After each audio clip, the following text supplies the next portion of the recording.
It's like the penis from The Shape of Water. It retracts. Yeah. We're recording. Should I start? No, we're not recording yet. We're just streaming. Hold on. I'm still opening up Okay, I know. Audition. That's what I was asking. Like, funny title. Funny title. A funny title.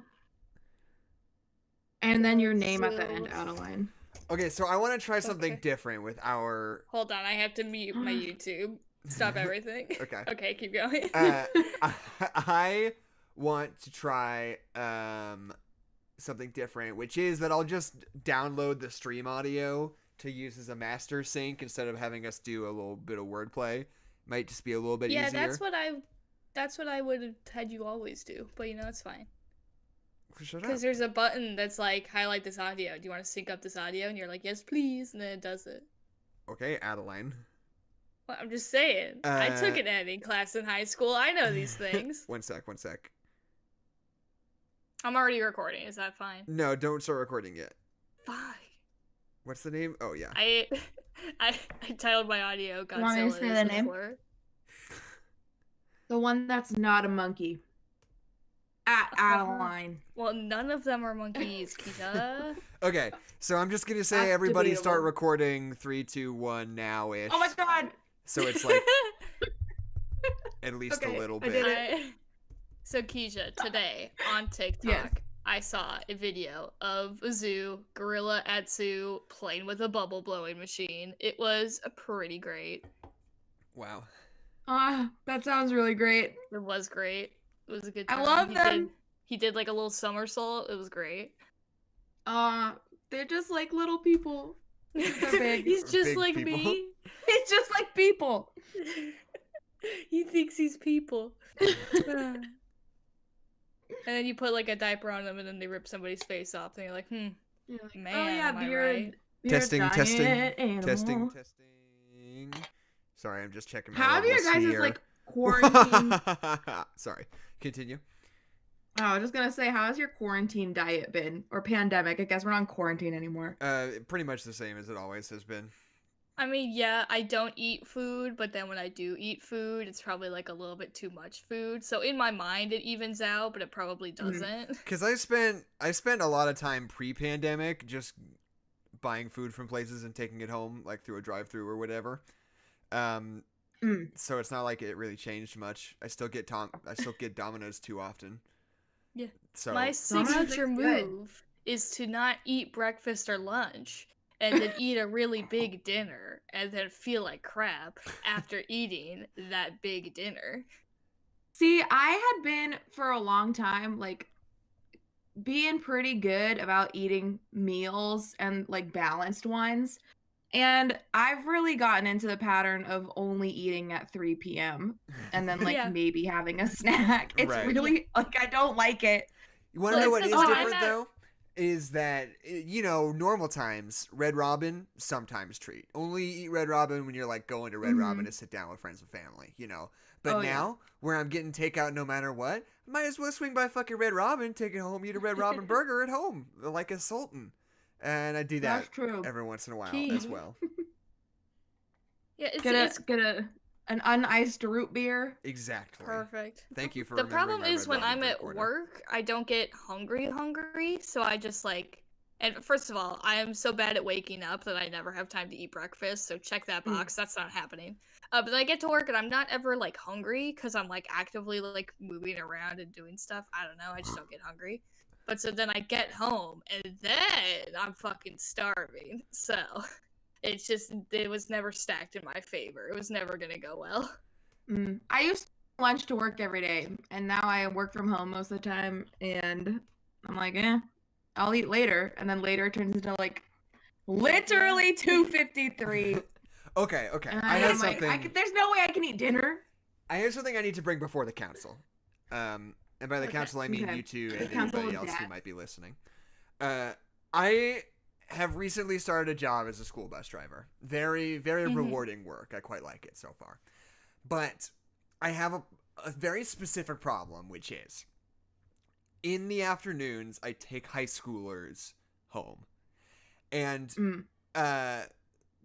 one of the stops I stop at is like an apartment complex that has a lot of refugees in it, which isn't necessarily important, but what's important is that the student I'm talking to is an ESL student who does not speak fluent English.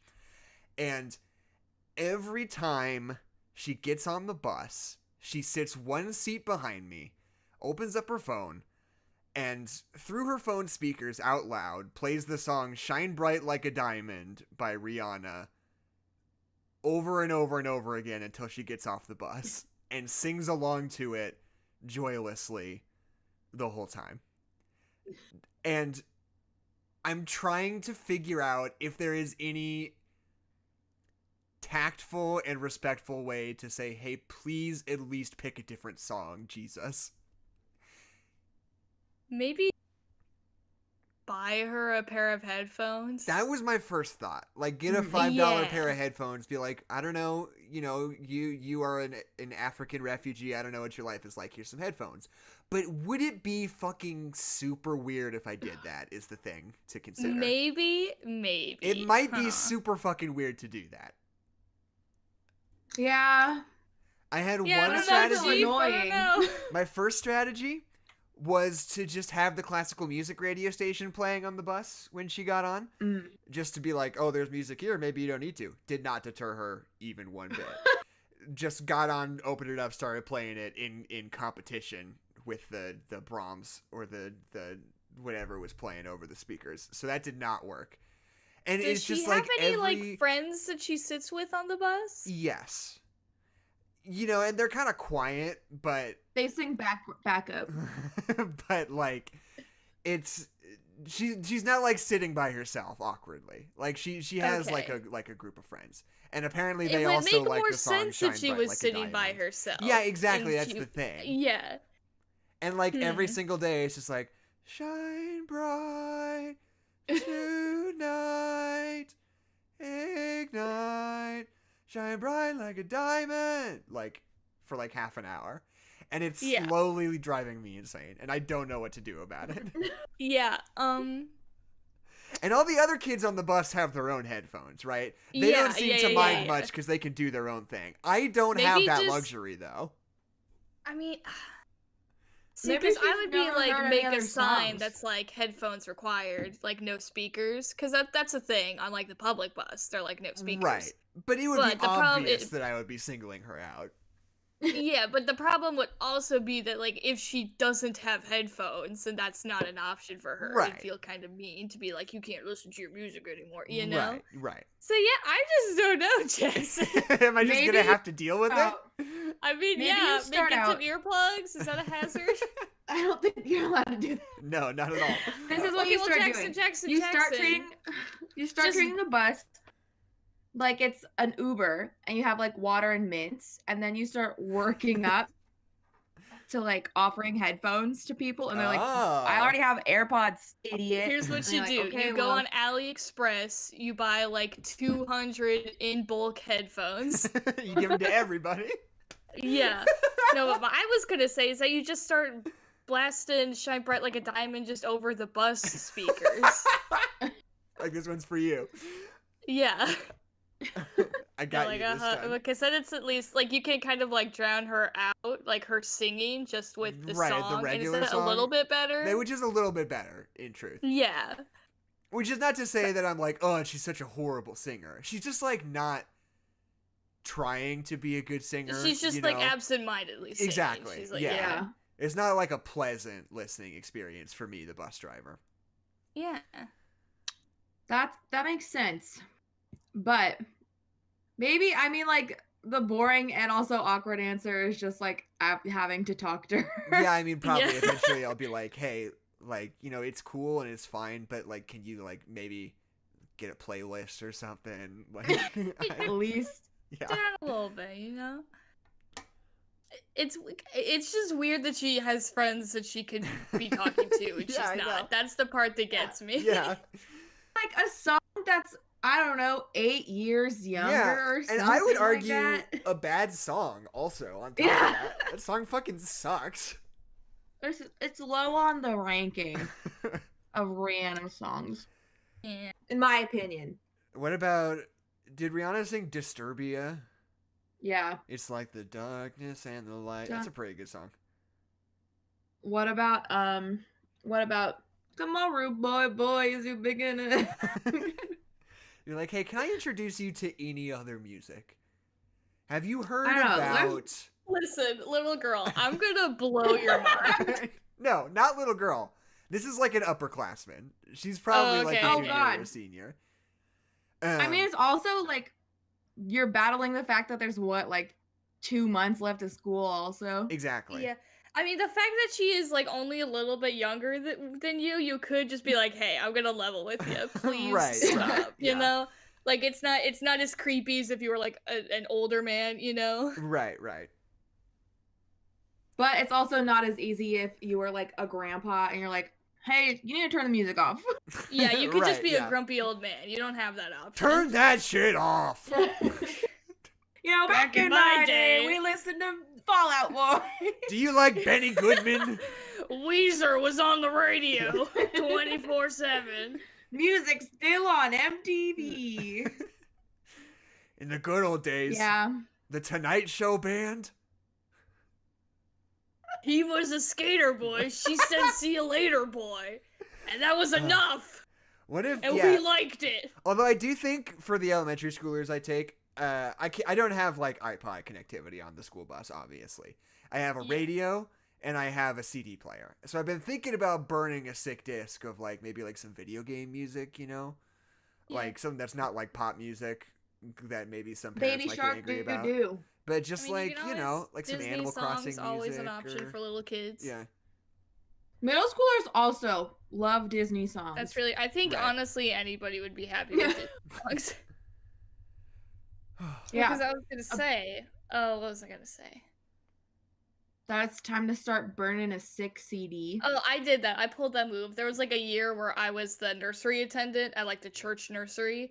And sometimes if the kids were like playing and I was just sitting there, I'd be like, "Oh, I'm going to play some music. I'll listen to some music." But of course, it has to be A, church appropriate, and B, baby appropriate. So I was like, okay, that means just Disney playlists. And I have like my own like personal playlist of Disney music that I listen to. And I was like, this will be fine. It's got a lot of the classics on it. But little did I know that the Hunchback of Notre Dame soundtrack is not always great. Like for it's gonna be hellfire. Babies. There's a lot of talk about lust and a lot of talking about hell, and in my mind I was like, this is fine. It probably wasn't fine. The Pocahontas soundtrack also gets kind of dicey when they start screaming about savages, you know? It's just, I don't want to have that conversation with a 4-year-old, you know? But yeah, true that. Do they consider the coconut, those kids? They did consider the coconut. And I love it when they consider the coconut. Trees. The trunks and the leaves. I don't know what's so funny about that line to me. It just, I can't not say it. Perhaps consider the coconut. And no one leaves. And considers trees. And no one's leaves. And no I have gotten into the predicament where I have to make, like, I have a ton of playlists for work that are, like, they need to be something that I wouldn't want to kill myself listening to, but also, they have to be things that middle schoolers would like, and they have to be things that the church would be okay with. And so I've gotten no a WAP. few comments from, no WAP. I have played the Kids Bop version of Truth Hurts, though. Which, that's a big hit. But I have had, like, 13-year-old boys being like, Kezia, why is your taste in music so bad? I'm like, listen up here, Noah. I have very narrow time constraints, very narrow amount of music I am allowed to pick from. I can't just start bumping Mother up in here. I'm not allowed to do that. Hey, why can't we listen to this? And I'm like, why don't you think, if you're asking me why you can't, you probably already know why. Stupid, but I would never say that to them. Do they talk about drugs? Do they talk about sex? Yeah. Do they talk about that wet ass pussy? Do they talk about the coconut? Do they consider the coconut?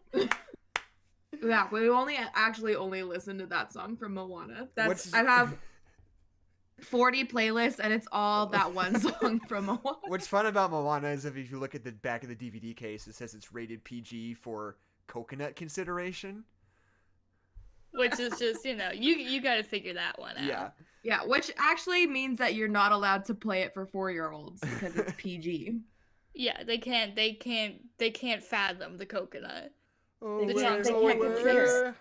We all live on the island, and we used to sail in the seas, but now we don't anymore. And that's my impression of Lin-Manuel Miranda's lyrics in that movie. Yeah, that sounded absolutely nothing like that song. That's it, yeah, because it's a different song. No, that's the same. We wait. are. No, consider the coconut turns There's into one Away song- Away. No. No. It Away doesn't, Away is a Jackson. reprise. Oh, okay. Away Away is right after See the Line Where the Sky Meets the Sea. It calls. Wait, what? me. No, it's before. No. Away Away is No, the finale no. song after It- the I have it's searched played the horizon to multiple find times. you. Yeah, no, it's though. multiple times. Away Away happens when she goes in, looks at those drums, and they go boom, boom, boom.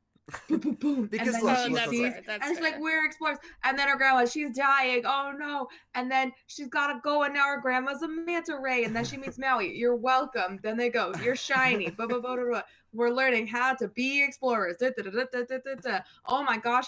And then, oh, I am a Wanda. And then, oh, you're not a volcano anymore. And then Away Away plays again. Okay. There you go. I don't want to diss too much on Lin-Manuel Miranda as a lyricist in Moana, because there are like those two like exposition songs at the beginning that are very funny to me, but How Far I'll Go fucking slaps.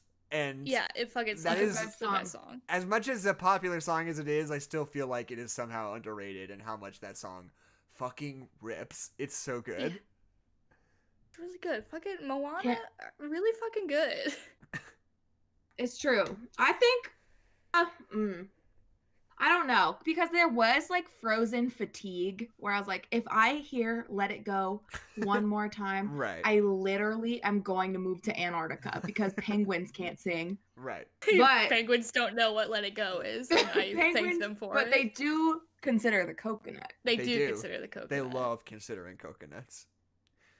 But I don't know if How Far I'll Go if I actually do like it more than Let It Go. I'm I mean, not that's true, sure. because Let It Go, aside from the aforementioned fatigue, also fucking rips. Yeah, Let It Go is Yeah. a great song. And like, I mean, when you get into like Frozen 2, when we get to like the meaning behind the songs, I definitely do think that the ending song of Frozen 2 is better for the character of Elsa, but Let It Go is like lyrically and as a song is great. It was a cultural reset.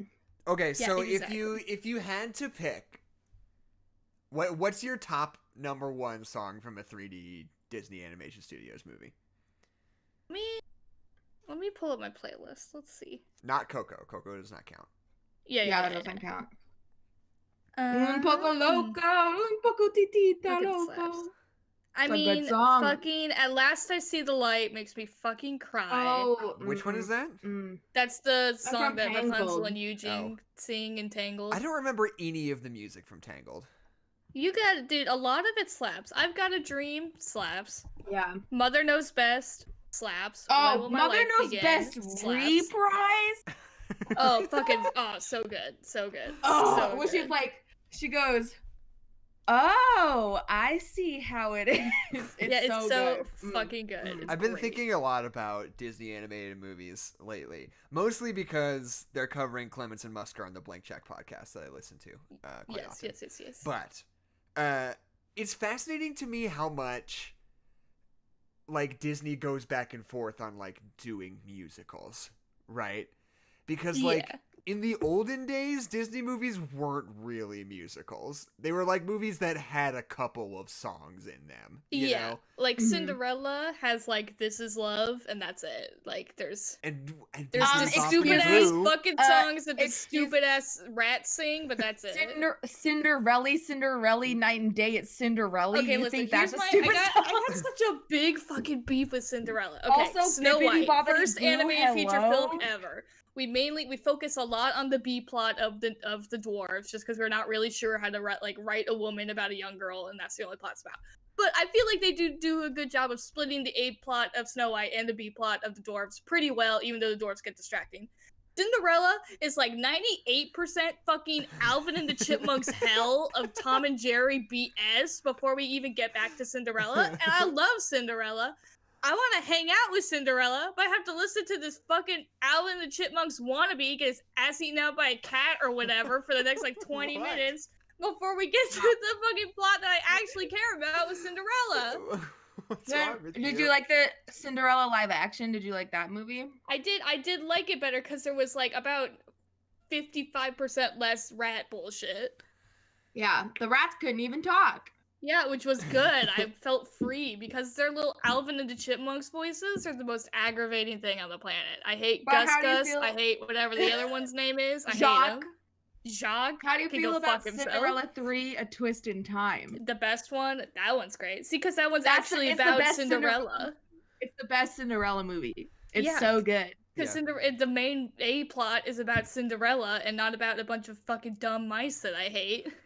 Yeah, and it's exciting to see like the actual villains be villains instead of being like, Kind of mean. oh, Cinderella, I hate you and you're ugly and your dad didn't love me as much as he loved your mom, so So we're gonna be mean to you. So I'm gonna break one of your shoes and that's it. But like, it's just Anyway, interesting to me that like is- Disney, You're welcome. like Little Mermaid, they're like, what if this was like an actual musical, like as if it were a Broadway show? We're gonna like introduce like Broadway sensibilities to this thing. Yeah. And they're like, oh, yo, people super fucking love that. So they do that Let's for do like that 8 forever. years. No, Yeah. they do that for like 8 years, and they're like, people don't like this, and they like stop it was from, entirely like- for like 6 years. Like, It there's was that, like a span of Little Mermaid to Tarzan-ish, right? because Tarzan was like, what if we just had Phil Collins sing all the songs? Right. Well, I mean, And I none of think the Tarzan characters is them sing. starting to get wet feet. They're like, do people even really like this? And like, it's just interesting to me that every time they like bring back a big musical after not doing one for a while, they always do fucking insanely well. And then 3 years later, they're always like, but do people want the big musicals anymore? Like, it seems like they're always so tentative about it in a way that I think is weird and funny. I love Princess and the Frog, though. Oh, Yeah. fucking the Oh. music in Princess and the Frog. God. Oh. Princess and the Frog is so good. I Like, could watch genuinely, I Princess think and the that's my Frog every favorite, day. like, Disney princess soundtrack. Like, overall, I think it's Princess and the Frog. I mean, what is there besides Friends on the Other Side? Friends on the Other Side, there's If I Was There's a Human Catch Being. It Down in New Orleans and Almost There. That song It's is a little deeper. maybe and the best almost I Want there. song. Yeah, it's so fucking good. And Evangeline.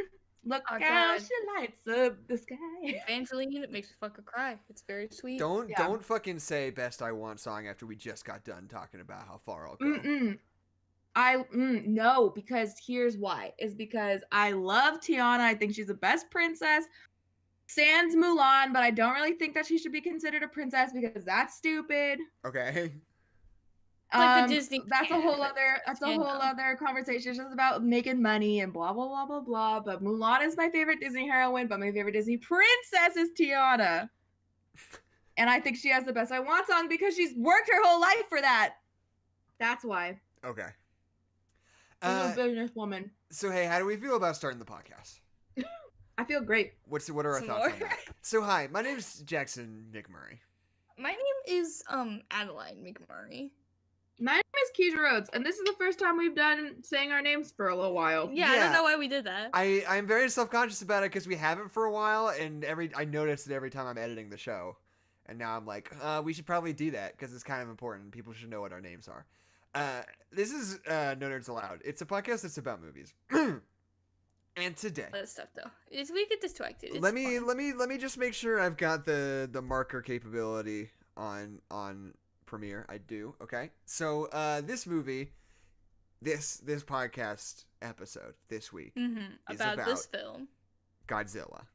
And every time I'm saying the word Godzilla, I'm making a mark on my audition file so I know where to go back and bleep it out. If you couldn't hear that because it's being bleeped out, it's the big lizard. The Man. king of the You know, lizards. the the big biggest boy. lizard. Yeah, you He know that liveth movie that's in the about ocean. a big boy? It's that one.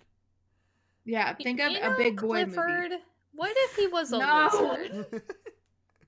Clifford the lizard. Clifford the lizard. So we've now, in preparation for Big Boy versus Kong, we have now covered all of the other legendary kaiju movies. Not that I'm not saying these movies are legendary. It's the name of the production company. All of the legendary kaiju movies in reverse order, because the first one we did was King of the Monsters like a year ago, and then we did Kong Skull Island, and now we're doing the original Big Boy movie, and it in preparation for Big Boy versus Kong. So you know, like if somebody's like, if I make a playlist on the YouTube channel that's like, oh, Big Boy talk, it's gonna be an interesting listening experience, listening to us move backwards through time. It is. Well, because honestly, if you want my honest opinion, Kong Skull Island is definitely the best one. Yeah, though. definitely, like, definitely right? the best Yeah. one. Like definitely.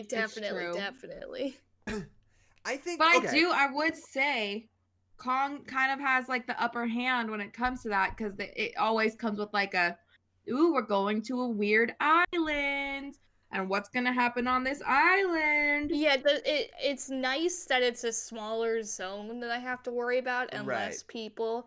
Because I feel like there was like a moment in like the 2012 era where we were like really into, and I don't have any evidence to back this up, so just fucking trust It's me. a feeling. It's the feeling of like we were like super into like the huge population, everybody like 10 billion civilians just get fucking stepped on and explode and whatever. Like I feel like that was definitely a thing. Because there was like the 2012 movie that was about the world ending, and you had this movie that came out in 2013 or 14. We still don't know. It was 14. And then you had like, Superman. Yeah, Man of Steel. I mean, destroys- Avengers kind of feels like that too. Well, the Avengers is nice because they're actively trying to save the civilians, but like we definitely had a moment where it's like we're really into like huge disaster movies where everybody just fucking dies. And not like all the important characters die, but like just where everybody dies. Right. And I don't except for the main character. I think this movie's a little bit stress me out. I think this movie's a little bit more restrained than it needs to be. I think this movie, at least before the final act, there's a lot of stuff where it's like very limited destruction, but you like really feel the scope of it, you know? Yeah. Where it's like, oh, Godzilla like stepped on this one building, and it's framed in such a way where you're like, fuck, like that entire building and everybody inside just got squunched. Yeah. And Las Vegas. Yeah, and I wrote down in my notes, I was like, I really like how restrained it is with the carnage. And then the big final set piece happens, and Godzilla just absolutely annihilates San Francisco, and you're just like, yeah, but that's even that. Still, like walking through, like first of all, Hawaii's gone. It's not there anymore. But like also like Nevada and stuff, like because he leaves. It's not just Godzilla stepped on this one building. It's Godzilla made a trail straight through Nevada. Like he it's left I feel carnage like in his wake, but he doesn't like blow up the whole city.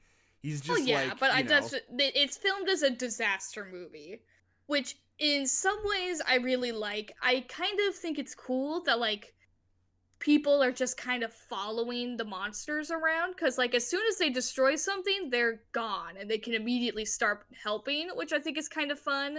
And in that kind of way, I like that it's more of like a disaster movie where it's just like all this shit's fucking gone and now we gotta help everybody. Like I think that's cool. But I think it's really funny at the end of the movie, you see the TV and they're like, Scaly Boy saved our city. He's the king of the monsters. Yeah, that's a little weird. Our favorite boy. Yeah. Like everybody's like applauding and whistling as he gets up from the dead. They're It's like, no, he didn't do that. I mean, it is framed that it's like Godzilla is saving us San Franciscoans. I don't know what you call yourself when you're from San Francisco. But like, I don't think that Godzilla was like, I gotta save the humans. I gotta save my little fleshy friends. Like, I don't know. The only reason that what are they called? Maracas? Not that. They said it a bunch of times. I didn't retain what the big Makotos. The like Mutos. Yeah. Massive unidentified terrestrial organism. Okay. Well, what's the name of the bad guy from Bionicle? Oh, Makuta. Makuta. That's what they're like. But they're bad guys just because they're trying to reproduce. I don't know. Their babies are gonna be too big. They're gonna have too many big babies. So I know, but Godzilla's like, I gotta save the humans. These guys are garbage. Bad lizards. These are the bad ones, and I'm the good guy. I want to contextualize my viewing of this movie today a little bit, because this is my first time actually sitting down and watching this movie. For real? Yeah, it's one of these movies that's like been on my list forever, and I've like never quite gotten around to it. But a lot of the like critics I follow really avidly love this movie.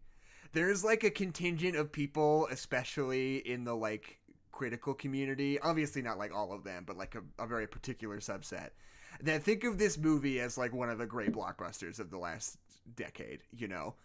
And I've never quite, Kong? And so here's a review that has sort of rung in my head forever. This isn't like a published review. This is David Ehrlich just on his Letterboxd account doing, his own personal social media stuff.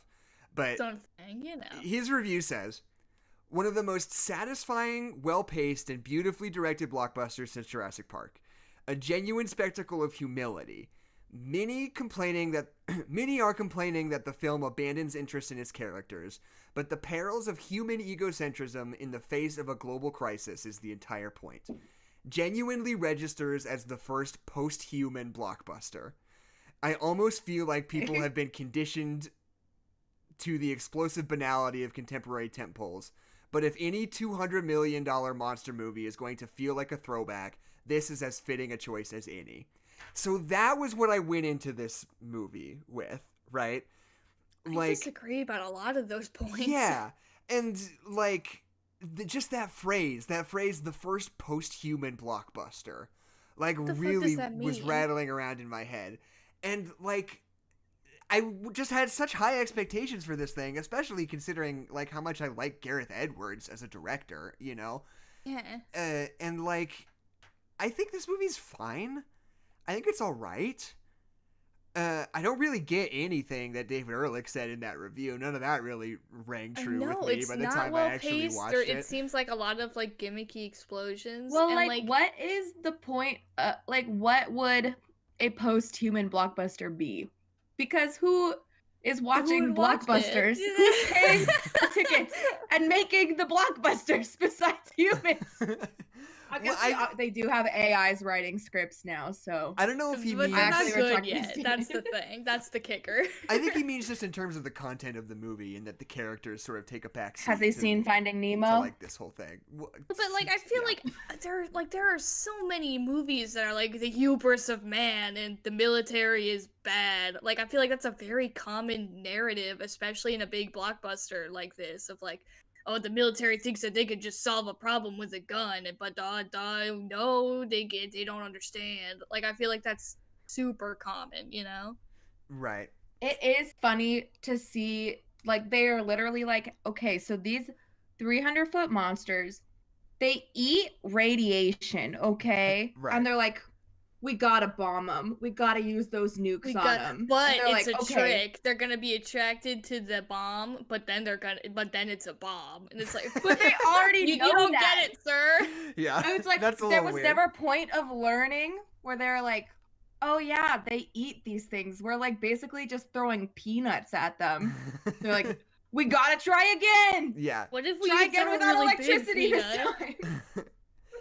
And it's still a peanut for eating. But I do think it's weird that other scientist guy is just like, Godzilla's gotta do it. We gotta let Godzilla fight the guy. We gotta like, let from nature the beginning. play out. They're like, just let Godzilla do it. It's like, well, no, I don't want to put all my trust in the big scaly monster man.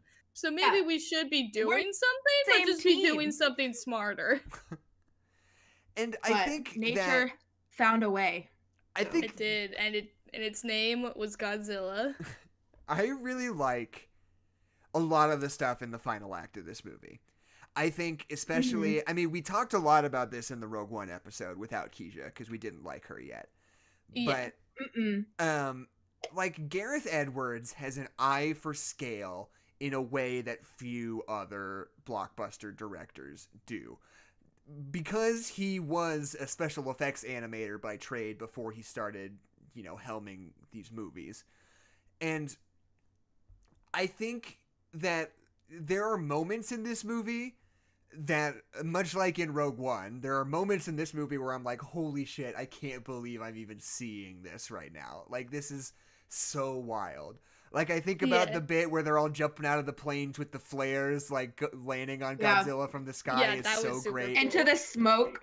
Yeah, and the moment where, like, there's that moment where they're on the train and the power's out and the power comes on and it takes you a second before you realize that the monster's on the tracks ahead of them, and then the train just starts moving towards the monster because it's like automatic. It's like, oh fuck, no, whoa. Yeah, I think it's so good. Super cool. And he has, like, he is so great at crafting these little moments every once in a while where, like, the circumstances and the effects and the way that it's blocked and choreographed and shot is so perfectly married, you can't help but be like, fuck, this is the coolest thing I've ever seen. But everything that is not like that is kind of boring in this movie. I don't really like it very much. Yeah. I saw this movie in theaters when it came out. Right. You know, blockbuster season in the summertime.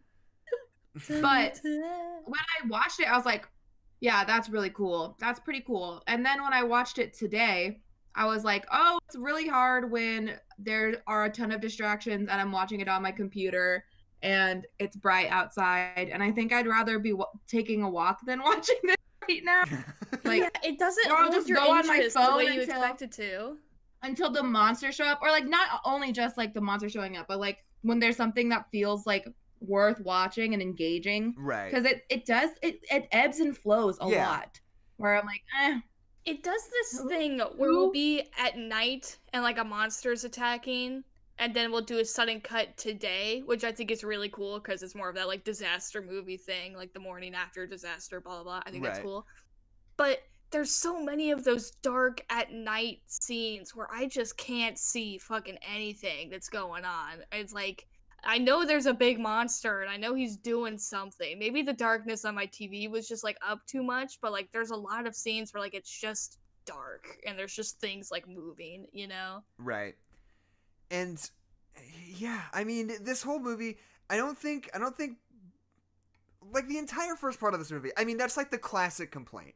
That's like the only thing I ever hear anybody say about this movie is like Godzilla's barely in it, right? Like Godzilla's only in it for really like 15 minutes of it, which I always thought was just people being assholes about it.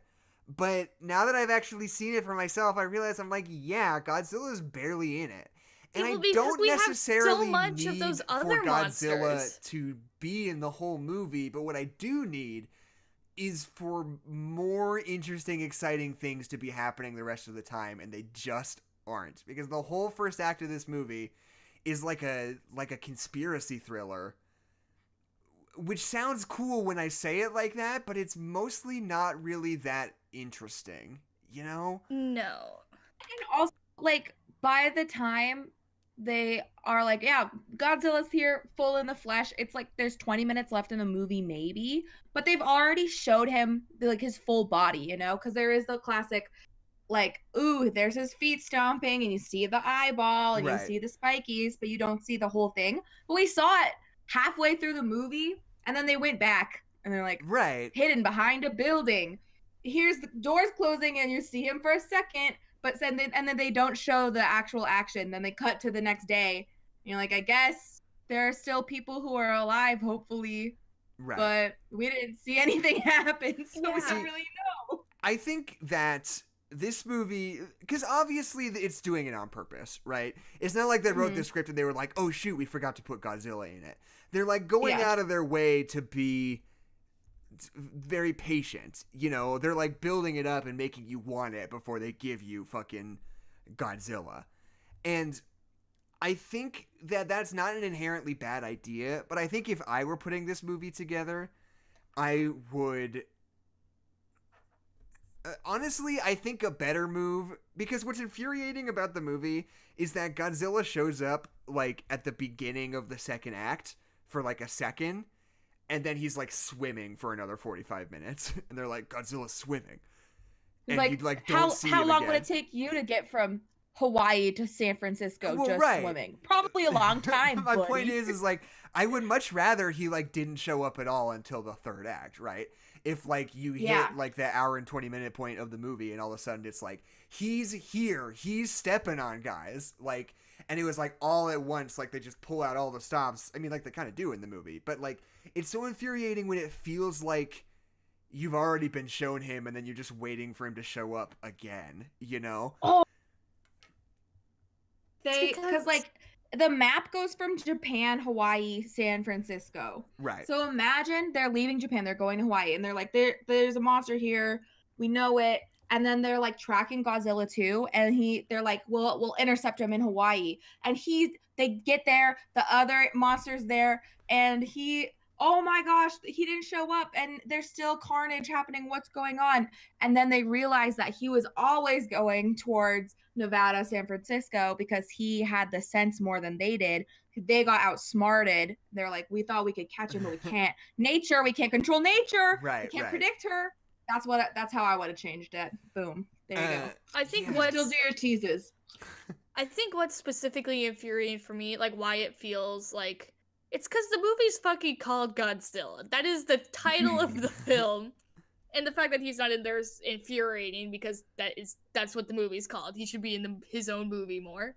But like also it's because we see so much of the two other monsters. We see so much of them, and we spend so much time like, oh, this one is born and the other one's born, and then they're walking this way, and then they're like, oh, that one's a female, that's a male. Like, we spend so much time just like hyper fixating on these other two monsters, so much more than Godzilla. So when Godzilla does barely show up, it's like, why Godzilla's just gonna kill these two other a-holes? Why does it matter? Why are we here, you know? And I'm trying to think what I would do, because I think in the back of my head, if I were in charge, I would be like, I like the idea of making people wait for it. I want Godzilla to only show up in the third act. But like, that means you have to be conscientious of that. You have to be like, what am I gonna do in the meantime to make people want it and to keep them interested in the movie at large, right? And I don't think Bryan Cranston going around talking to Japanese military people is it, Chief. And I'm just trying to figure out like what I would do instead.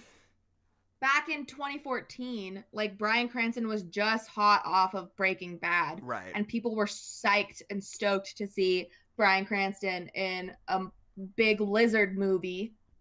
And then he just died and didn't do anything. Oh, right. Which is another nitpick, but I think that like that also deterred a lot of audiences, and they're like, well, I thought that we were following Bryan Cranston. I thought he was the main character, and they psychoed me, but they're not really, because he had nothing to do and his death was weird. Right. Yeah, they just kill, because they start off as that thriller of like, we think this is a cover-up and we're gonna find out what's actually happening, but then they just like kill everybody who's like even a little bit involved with that part of the movie. So like that part's over. We killed the guy who was even interested in that. Doesn't matter anymore. Big monster, go. It's like, okay, I guess we're switching what we're doing now. They talked to Ken Watanabe and they're like, who do you want on your team? And he points at Bryan Cranston and he's being loaded into. Yeah, and he points to a dead guy and he goes, that one. And you're like, okay, so like probably, but why would they write that in if he's just gonna die? And he doesn't even make it to the hospital. Yeah, he goes and he points to an urn and he goes, that's who I want on my team. And he doesn't say a damn word either. Like nothing like, the echolocation, it's the lizard boy. Like nothing. He's like, sorry, I wasn't a very good dad. Bye. But later. And I do like the kind of switcheroo they do at the very beginning of like we're in Japan and there's a big nuclear power plant and there's something waking up. What do you think it's gonna be in this Godzilla movie? And then the thing wakes up and it's another fucking alien or whatever, and they're like, hey, gotcha, idiot. You thought it was Godzilla? No, it's this weird thing.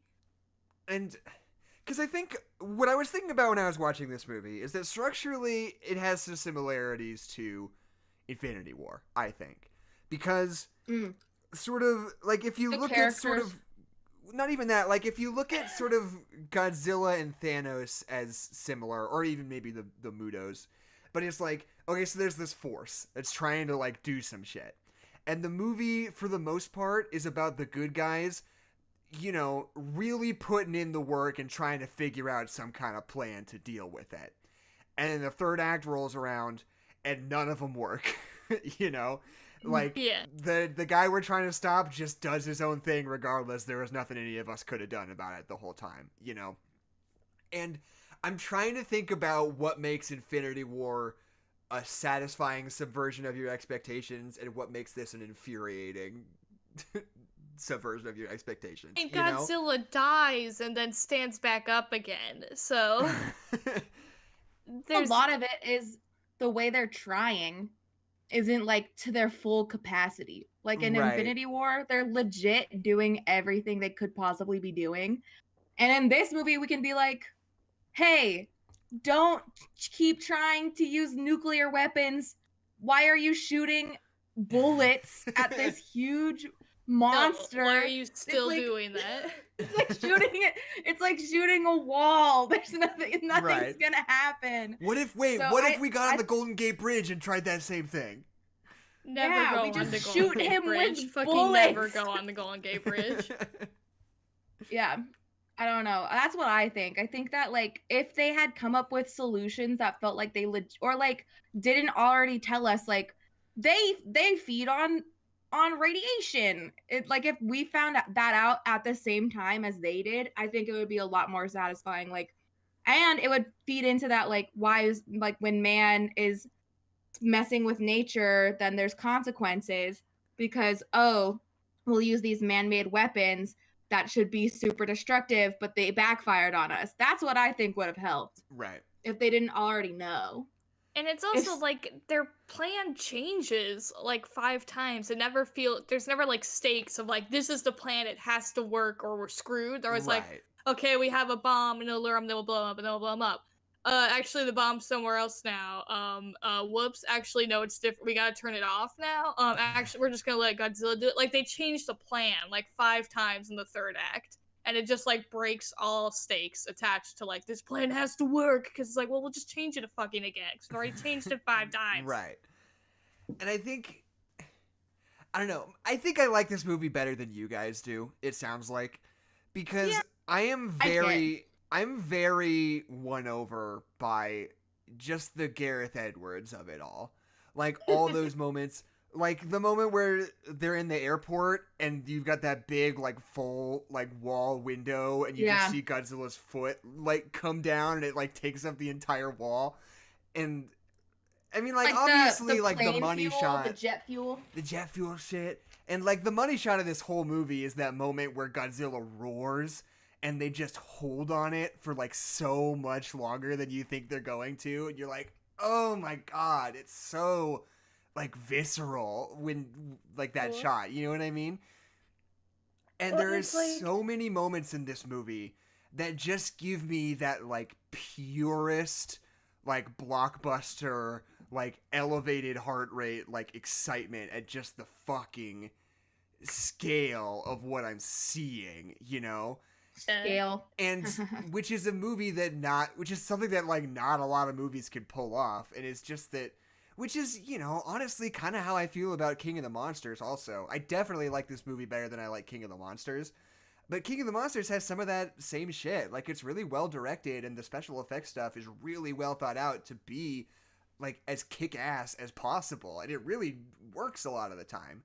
It's just that, like, the rest of the movie around it just doesn't pan out in a way that I like at all, really. Yeah. I think, like, all of the parts that include... not just Lizard Boy, but the Mewtwo's. The Mewtwo's, thank you. I like Mewtwo. They're clones of each other. I think that they are clones. I like all of that stuff. I don't mind that Godzilla is in it less than they are. I think that it's cool, and I think that it does set up like these are the ones that are threatening to us, and Godzilla is kind of just minding his own business. So we're not really like super worried about him, but we know that he's a threat potentially. But all of the like Aaron Taylor Johnson, whatever his character's name, Ford, which I don't like as a first name. I think that's a weird pick. But Mr. Temporal Pincer Ford, Movement himself. He's like, hey, my dad I just got back from the war and I'm going to spend some time with my family. Just kidding. My dad is in Japan. Apparently he left and went back or something. And he had a nervous breakdown. He's looking for why his wife died, which is a whole thing. And then like is just trying to get back to San Francisco instead of like having agency and trying to fix the giant monster problem. Like his directive is, I gotta get back home to my family, and not like, oh, I have been tasked to help with saving humanity from dying, and I'm gonna do that. It almost feels like the Joss Whedon thing in like both of the Avengers movies and Justice League, where he's like, okay, so we've got this big fucking superhero battle that's like big and large scale and like buildings are blowing up, but my signature move is I'm gonna pick like a mom and a child in the crowd to like focus on and cut back to every once in a while to like ground it and give it some stakes, right? Like Joss Whedon pulls that move all the time. It's a pretty good move. It's a good move. But he does it a lot though. The thing about it is that it requires absolutely no setup. This movie feels like if most of Avengers was like setting up the family dynamics of that woman and her son from Avengers, you know? And it's like, I don't think that the beat you're trying to execute requires as much setup as you are giving it, you know? Or it's like if Avengers had Thor literally meeting Thanos up at every single Infinity Stone, and he was like, crazy seeing you here again. Right. So weird. So weird. Which, also, do connecting flights from Japan to San Francisco land in Hawaii? Just in real life? It sounds right. Like I thought that it was more of a direct thing. Yeah, I just wasn't sure. Hawaii's kind of on the way, right? I know, but I was confused that he was in Hawaii. I was like, right. Because he also was in Hawaii because he's male protagonist and we need him to be I know, but then they also, then why did they include a Japanese family that didn't speak English? Right. That was so confusing to me. I think the idea was that they were like on the same plane he was. Points and then we were gonna move on. Yeah, but like, meh. I just don't think that they needed to include that, and then it's weird that he can't speak English. I don't know. That was it was an interesting choice. That little boy, and then he just ran off with his parents. Little boy serves no purpose for anything besides just like the immediate stakes of like there's a little boy here. Yeah, like you could have just relied on like we'd have empathy for the main character, but like a little more empathy for this young boy. Right. This poor little boy. Something else. But then the train falls. When the train falls and the people are sliding out, those people don't matter because they are not a little boy or the protagonist. No, just a little boy. They do die though. Something else I have written down in my notes is that Aaron Taylor Johnson looks like if Elijah Wood played football. Yeah. Jock yeah, like a more jocular Elijah Wood. Yeah, like if Elijah Wood like got a little bit taller and worked out a little bit more. And was just like whiter. Yeah. That's funny. That's true. Aaron Taylor Johnson's a pretty wide guy. Usually, like, Hollywood leading men aren't as wide as Aaron Taylor Johnson is. See, it's with the discussion of the Avengers way of doing it, that we could have had this film the exact same way, but then just be, like, cutting back to forward and reaction shots and just, like, kind of following, like, this one soldier as he, like, goes to, like, fight Godzilla. Right. That would have been interesting. But that would be the movie relying on me being able to discern white military men from each other. And I cannot do that, especially if it's dark and grimy. He could be 12 separate different men, and I would never know the difference between them. You want to know feel something I like do they like about had- this movie is I like that Bryan Cranston gets to make a fucking meal out of being like, my wife is in there. I always love My that. wife is Yeah. dead. Yeah, I on my lost birthday. my wife. It's so fucking They- good. oh yeah, it's his birthday. It's his birthday, yeah. Yeah. You know how we always say thank God 9/11 wasn't on Christmas? Yeah. Well, really hope that my wife doesn't die on my birthday. Yeah. Thank God my wife didn't die in a nuclear catastrophic event on my birthday. On my birthday. I do like Bryan Happy Cranston. birthday I to don't- me. I don't mind that he dies, but I feel like they could have, because he's like an engineer or whatever. I feel like they could have just used him a little more in the role that they wrote for him, Yeah. instead of him being like, I learned about echolocation. Like, I don't there are especially scientists the who human know- cost of Godzilla and war. It is people just die in real life, so why Yeah, should they but then die just, like- in movies? yeah, but just like give his character something else to do that is meaningful. Right. That's all. No, Kezia, everything in real life is meaningless. Why should movies have any meaning? Listen, That's true. dialogue sucks in real life. Why should it be good in movies? Yeah, absolutely. I agree. Actually, I rescind my statement. Yeah. I think that, like, I don't know. I am just not especially compelled by Bryan Cranston in this movie. I don't know what it is. Like, obviously, Bryan Cranston's great, but something about his performance in this movie just feels bigger and weirder than everything else around him in a subtle kind of way that just makes him not totally mesh. In a kaiju movie, Yeah. that he feels bigger and weirder. Uh-huh. Oh, here's something else I wrote He is down. the kaiju all along. This movie plays like just this little subtle bit a few times where it's like people like take a second to see the big fucking monster that's attacking them, you know? Yeah, they always stop. Well, what'll happen, they'll be freaking out about the monsters, and then Godzilla will, like, step into frame, and everybody Right. just, like, stops and Yeah. goes silent Well, for there's a like a second. lot of there's like a lot of people not seeing them immediately, which I think is a Yeah. conscious choice. I think it's sort of positing that like, hey, we're not looking for big fucking monsters in our day to day, and it's sort of not where our mind allocates attention in our field of view, you know? So it's like maybe in real life you wouldn't necessarily notice it or pick up on it as quickly as you would imagine you would, right? Which I sort of like intellectually engage with as I'm watching this movie. But my base gut knee-jerk reaction when somebody does that in a movie is every time, why don't you see fucking Godzilla? There's Godzilla there, you know? And I feel like that is so much more important than whatever the intellectual thing is they're trying to say about that Yeah. piece of Yeah. Or choreography. like, just, you don't have to do it every single time, you know? Like, we got it. We'll get it. Not every single character out of fight, flight, or freeze has to choose freeze, you know? Right. You know what I'm saying? But you know, I've got bugs. some. So here's a secret that I've been holding on to the whole time, guys. Is that I actually purchased this copy of Godzilla at a garage sale, and halfway through the video, it got really weird. Like Godzilla just like froze halfway through the frame, and like his eyes got all black, and then he like said God. my name, and then I turned it off, but then Godzilla was still on the screen, and then I unplugged the TV, and it was still on the screen.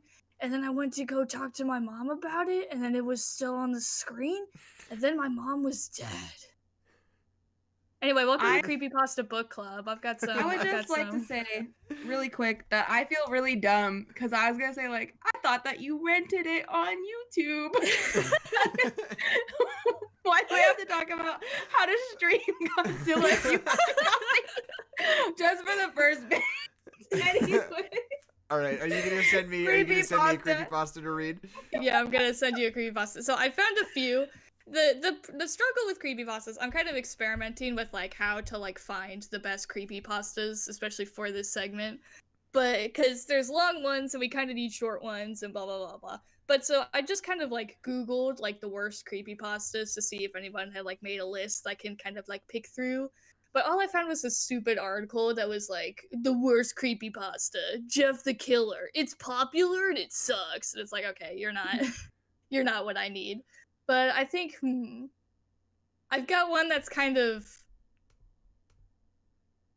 I gotta choose one because there's one that I like kind of read the first sentence for and I think will probably good, and then I have one that's kind of short and stupid but not very scary. So Okay, somebody okay. pick a number between 1 and 3. 1. 2. You know, we'll go with 2 because this seems like a proper creepypasta. Whatever, The other fuck you one too, seems then. maybe a little less than Yeah. traditional. I'll save that for next time. Number Okay. 2. You gotta send it I'm to just me gonna so I put can read it- it, though. Yeah, I'm just gonna put it in the Discord. Oh wait, no, not the Discord. Your Discord. Discord message you. Okay. There we go. Discord. I'm so excited. I hope that it's the one where Mickey Mouse is inverted or whatever. Abandoned by Disney, that one. Oh, I And read it's that one. I did read that one. Inverted, And it like... was like scary. it wasn't funny enough. It was just like kind of like It's mediocre. dumb. It's like Mickey Mouse. It's like this person who's like going into Disneyland, sneaks in. They and they go highlight into the the racism of mascots Disneyland for like only. 12 minutes, but not like the actual racism, like made up racism in this fictitious Yeah. story that they made. And It's then weird. like It's a this weird guy choice. finds a suit of Mickey Mouse, but all the colors are inverted, so like his pants are blue and his fur is white. And then he And takes then off the head. yeah, he's and like, it's "You like wa- blood. He's like, "You want to see me take off my head?"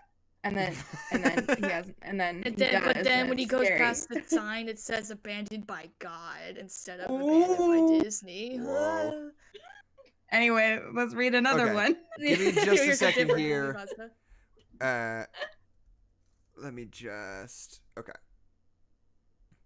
I have not read through this whole creepypasta, so this does not reflect any. This Okay. does not reflect the show. By the way, somebody in our Twitch chat is asking us what our top 26 favorite Motley Crue songs are in alphabetical order. To which I would say, I want to play along. Disturbia. I'm struggling to 2. think of the title of even a single Motley Crue song. Yeah, me, same boat, same hat. But anyway, allow me to continue with our regularly scheduled program. I'm Nina Rodriguez. I'm a police officer. Have been for a good 7 years. In my time in the force, I have seen some pretty fucked up shit, to say the least.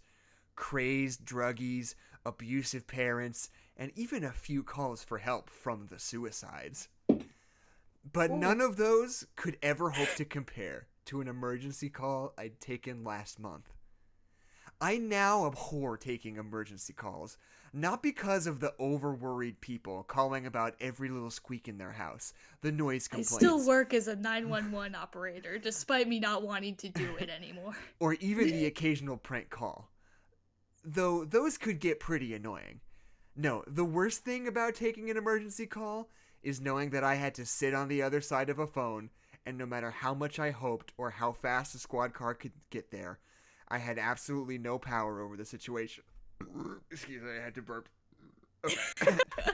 It's in the script. The following... Sorry, I burped. The following is, unfortunately, this situation, : What? What Yeah, else you would know, it be? when What I'm about to say It's is like, what I'm anyway, about here's to one of say. Anyway, I wanted to tell you a story about when someone called in and their cat was stuck in a tree.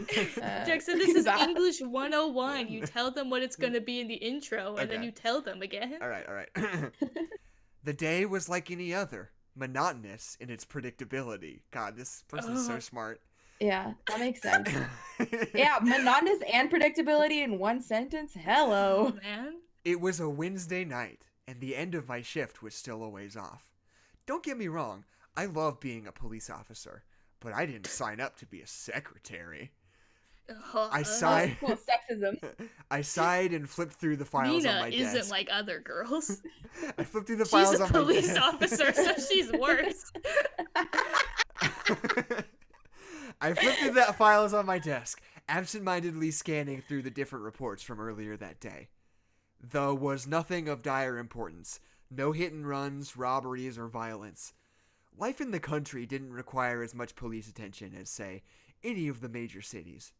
My phone rang on the Name corner of my one, desk. but I'm not Name going a to. single major city. For $1, name a city. Billy Eichner. Okay. My Anyway, phone, it's slow in the country. my phone rang on the corner of my desk, waking me from my thoughts. 911, what's your emergency? I said in a monochrome tone.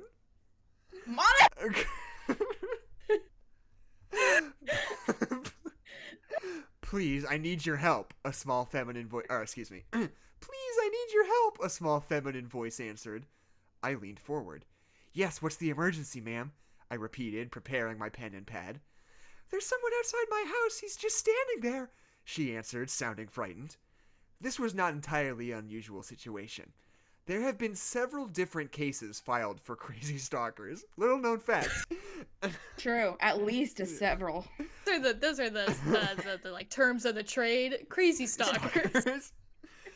Now stay calm. Everything's going to be all right, I said in my most convincing and gentle voice.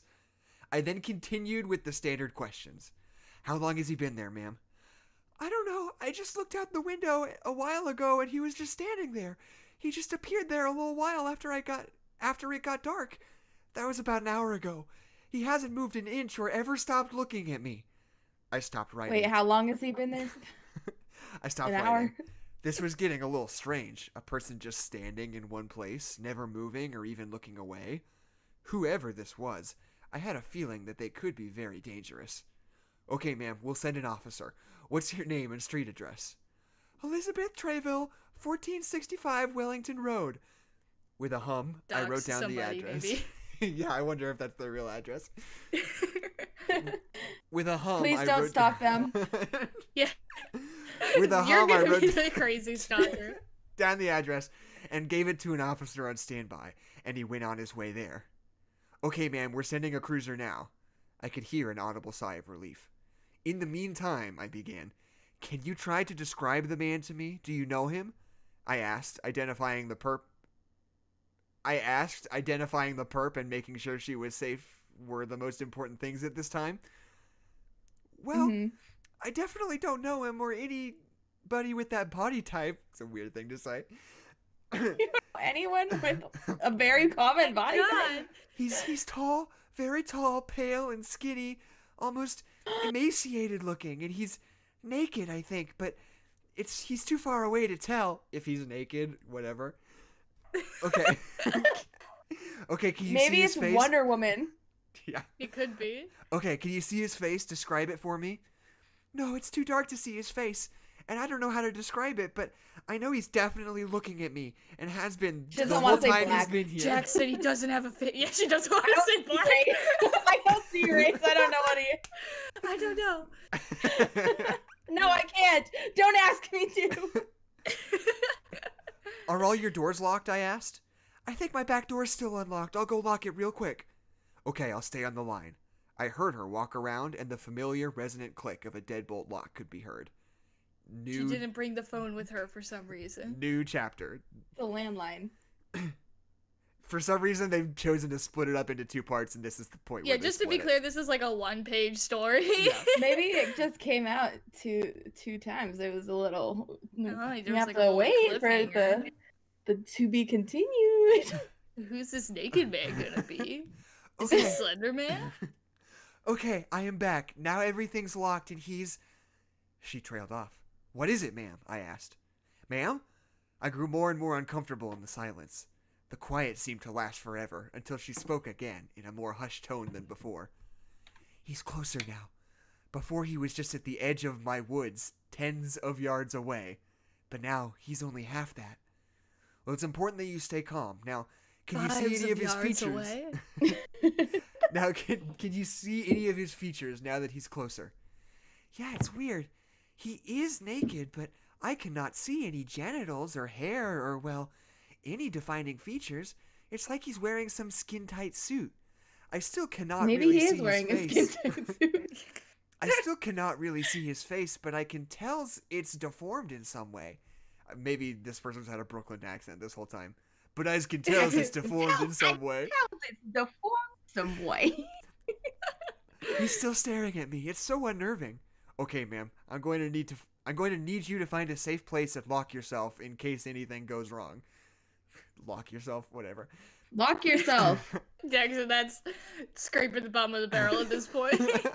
I said calmly as possible, trying not to scare her any farther. Farther away. Yeah, don't scare her farther. Yeah, okay. My bedroom door has a lock, and so does my bat. She trailed off once more, and I could hear a small whimper. Ma'am, is everything all right? He's closer.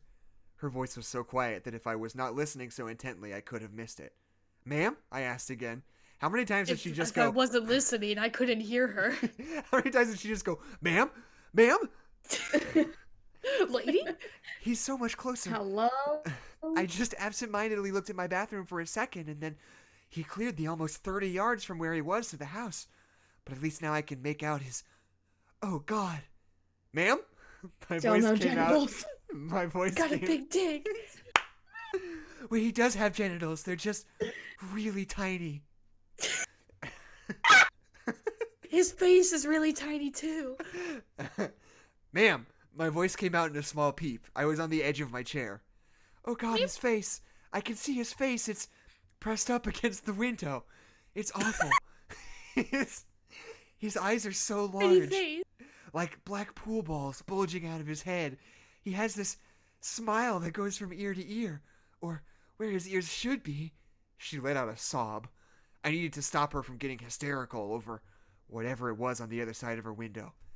Ma'am. How could she not have told that? Wait, she just described his large features. How could she not have seen them from far away? Not sure. Ma'am, you're going to need to go to that safe place now, I said, regaining my commanding voice. No reply. Your mind Ma'am? palace. Ma'am? Ma'am? I was interrupted. Help me, her voice begged through the speaker of the phone and was soon followed by the sound of breaking glass. The phone clattered to the floor with the clack of hollow plastic. She let out a loud shriek. She said various pleas, begging to be let go, but to no avail. Her screams trailed away, sounding more and more far off, until I could not hear her anymore. Nothing but silence Because I followed, wasn't listening. and time seemed to slow to a crawl. I did not know how long I sat there waiting for something, anything. I also did not realize how tightly I was holding into the phone, not until I heard the sirens of a police car and hung up. That was the squad car I had sent out not 15 minutes ago. End of story. What? What happens then? Flippin' no, what the flippin' no genitals flippin' man. What the flip? So many of these, So it what did seems you like, think? are just like, oh, I'm just a guy, but one time there was a monster. It's like, that's it? And you're like, that's not a story. Yeah, See, I they do like could here. at least- I don't want to be completely negative because obviously this is like a 13-year-old, but I mean the concept of like an emergency person on the other line of a phone while like something scary happens and they can't do anything about it. That's a Right. very good idea. Like kudos for that idea. Executed poorly. I mean, I don't know. Nothing Yeah. happens in it. Yeah, It's there's just like, there's a scary what man. if there was There's a man in the monster? woods Like and he leaves that. sticks in your basement. There's a guy and he doesn't have any genitals. Ugh. Yeah, that's terrifying. Anyone looking into my window, anyone looking at me, that's a horror story. I'm Well, gonna they write better a have creepypasta. genitals, that's for sure. If they don't have My genitals, it's all creepypasta- over. Was when I went to the grocery store today and I boldly decided I wasn't gonna take a shower before. And I was like, oh God, I forgot people could see me. My I hair don't was wanna so be greasy. perceived. It was bad. That's my New York horror story. Okay, what do you say? A major city. What do you say we Yeah. wrap up our Godzilla talk and transition into WandaVision? What's the final judgment on Gojira? Do I have to bleep out Gojira? No, I think Gojira is fine. Okay. Only in some countries. Yeah, see, if we release this to Japan, then you Then have I'll to, bleep out but we're Gojira. good. Okay. My What's thought- Godzilla in Spanish? I don't know. Somebody queso. else do it. Godzilla? I don't have my phone in Queso front of me. grande. It'd just be Godzilla, because 2 L's makes a lot of Godzilla? sound. Anyway. God. I don't know if we can say Godzilla. Do I have to bleep that out? The bit doesn't work if I have That to sounds bleep like it out. someone mispronouncing my name a little bit. Godzilla? Kezia. Okay, final thoughts, final judgment on Gojira. It's really boring, and it's like there's some really good, like, visually interesting ideas that go to play, but the majority of the movie is just like dark, and Godzilla's not even in it. It's basically the same way I felt about Rise of the Planet of the Apes. Is I like the parts with the CGI animals, and I didn't really like the humans. I like the parts that are good, and the other parts I don't like as much. Not as much of a fan. Yeah, that sums it up. I did fail to mention that I think the moment at the end where Godzilla grabs the monster and like pries its jaws open and breathes nuclear fire down its throat is the sickest shit that anybody has ever put in a movie. Oh, that is it's so good. He's like, ATJ is about to just get chomped to death. And he breathes fire so much down that guy's throat that his head comes off. That is a good way to end a movie. You're right. And I like the hard cut to the credits when Godzilla walks into the ocean. I think that's pretty good too. Yeah, that's a good I end. like how it's everybody claps and applauds for Godzilla as he walks into the ocean. Yeah, he's their good boy. If I am to compare this to the sequel, King of the Monsters, I think that they are similar in terms of how much I like them. But the thing about King of the Monsters, evolution montages. The thing about King of the Monsters is that it's like, what if it was like kind of about climate change too? And you're like, oh, sick. Does it have like an interesting take on the whole idea, or like have any meaningful commentary on climate change? It's like, no. What if we fixed climate change? It's more like, what if it was just a Godzilla movie, but we made you think about climate change the whole time and didn't really have anything useful to say about it? To which I would say, Godzilla was just angry about climate change, and then we fixed climate change. So Godzilla this movie was anymore. This movie was like, hey, you remember when America bombed Japan? That was wasn't pretty cool. fucked up. That was bad. And that's like the most thinking that they were asking you to do. Yeah. They're like, hey, did you think that bombing Japan was okay? And if you say no, then they're like, well, I was kind of hoping you'd say yes, because the rest of the movie is kind of like, don't you think it's actually bad that we did that? Right. Like, yeah, I do. I totally agree. If you think about it. Because, yeah, I think the King of the Monsters kicks approximately the same amount of ass as this first movie does. It's just the King of the Monsters is so, like, dour and sad the whole time. It just feels like so much more of a deal breaker, you know? It's really fair. Because this isn't quite as dour. It's intense, and it's kind of scary, and it's, like, big, like, disaster-y stuff, and you're like, oh, man, this is, like, pretty fucked up. It's wild. Look at all the people who are probably dying. If you think about it. But it's not quite as down in the dumps as King of the Monsters is. It's not being a big Debbie Downer about it, you know. So not being anyway, a Millie Bobby Downer about Debbie it. Millie Bobby Browner. Stop being such a Millie Bobby Browner. Good stuff. Okay. So we're gonna do WandaVision talk now, yeah? Because it's over now. Yeah. We've done it, we've seen the whole thing. If you haven't watched WandaVision, get your ass out of here. Ian, get out of here. You haven't watched it yet. Oh, it's so good. Go watch it right now. I don't know why you haven't watched it yet. Because I think that finale rules. We are probably gonna do the thing. Give everybody like 5 seconds to like pause. Like, well, right. But I'll just say, spoiler alert, the finale rules. I'll just say right now that we're probably going to do a lot of the thing we do sometimes where it's like, we really like this thing, but we're definitely going to spend more time talking about what we didn't like about it, just because that's how we synthesize this kind of thing. Please, just like preface, this is one of the best things I've ever seen in my entire life. Maybe not that, but it's one of my, it's like, I love it. I love it so much. I literally can't fall asleep.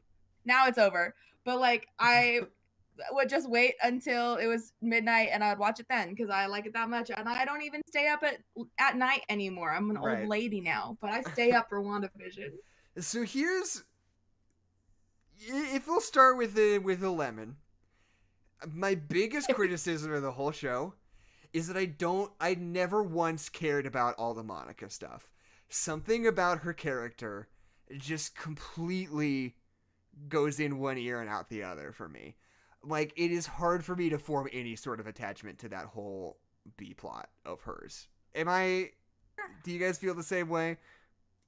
I think they handled her weird, because she wasn't really a character till like 3 episodes in.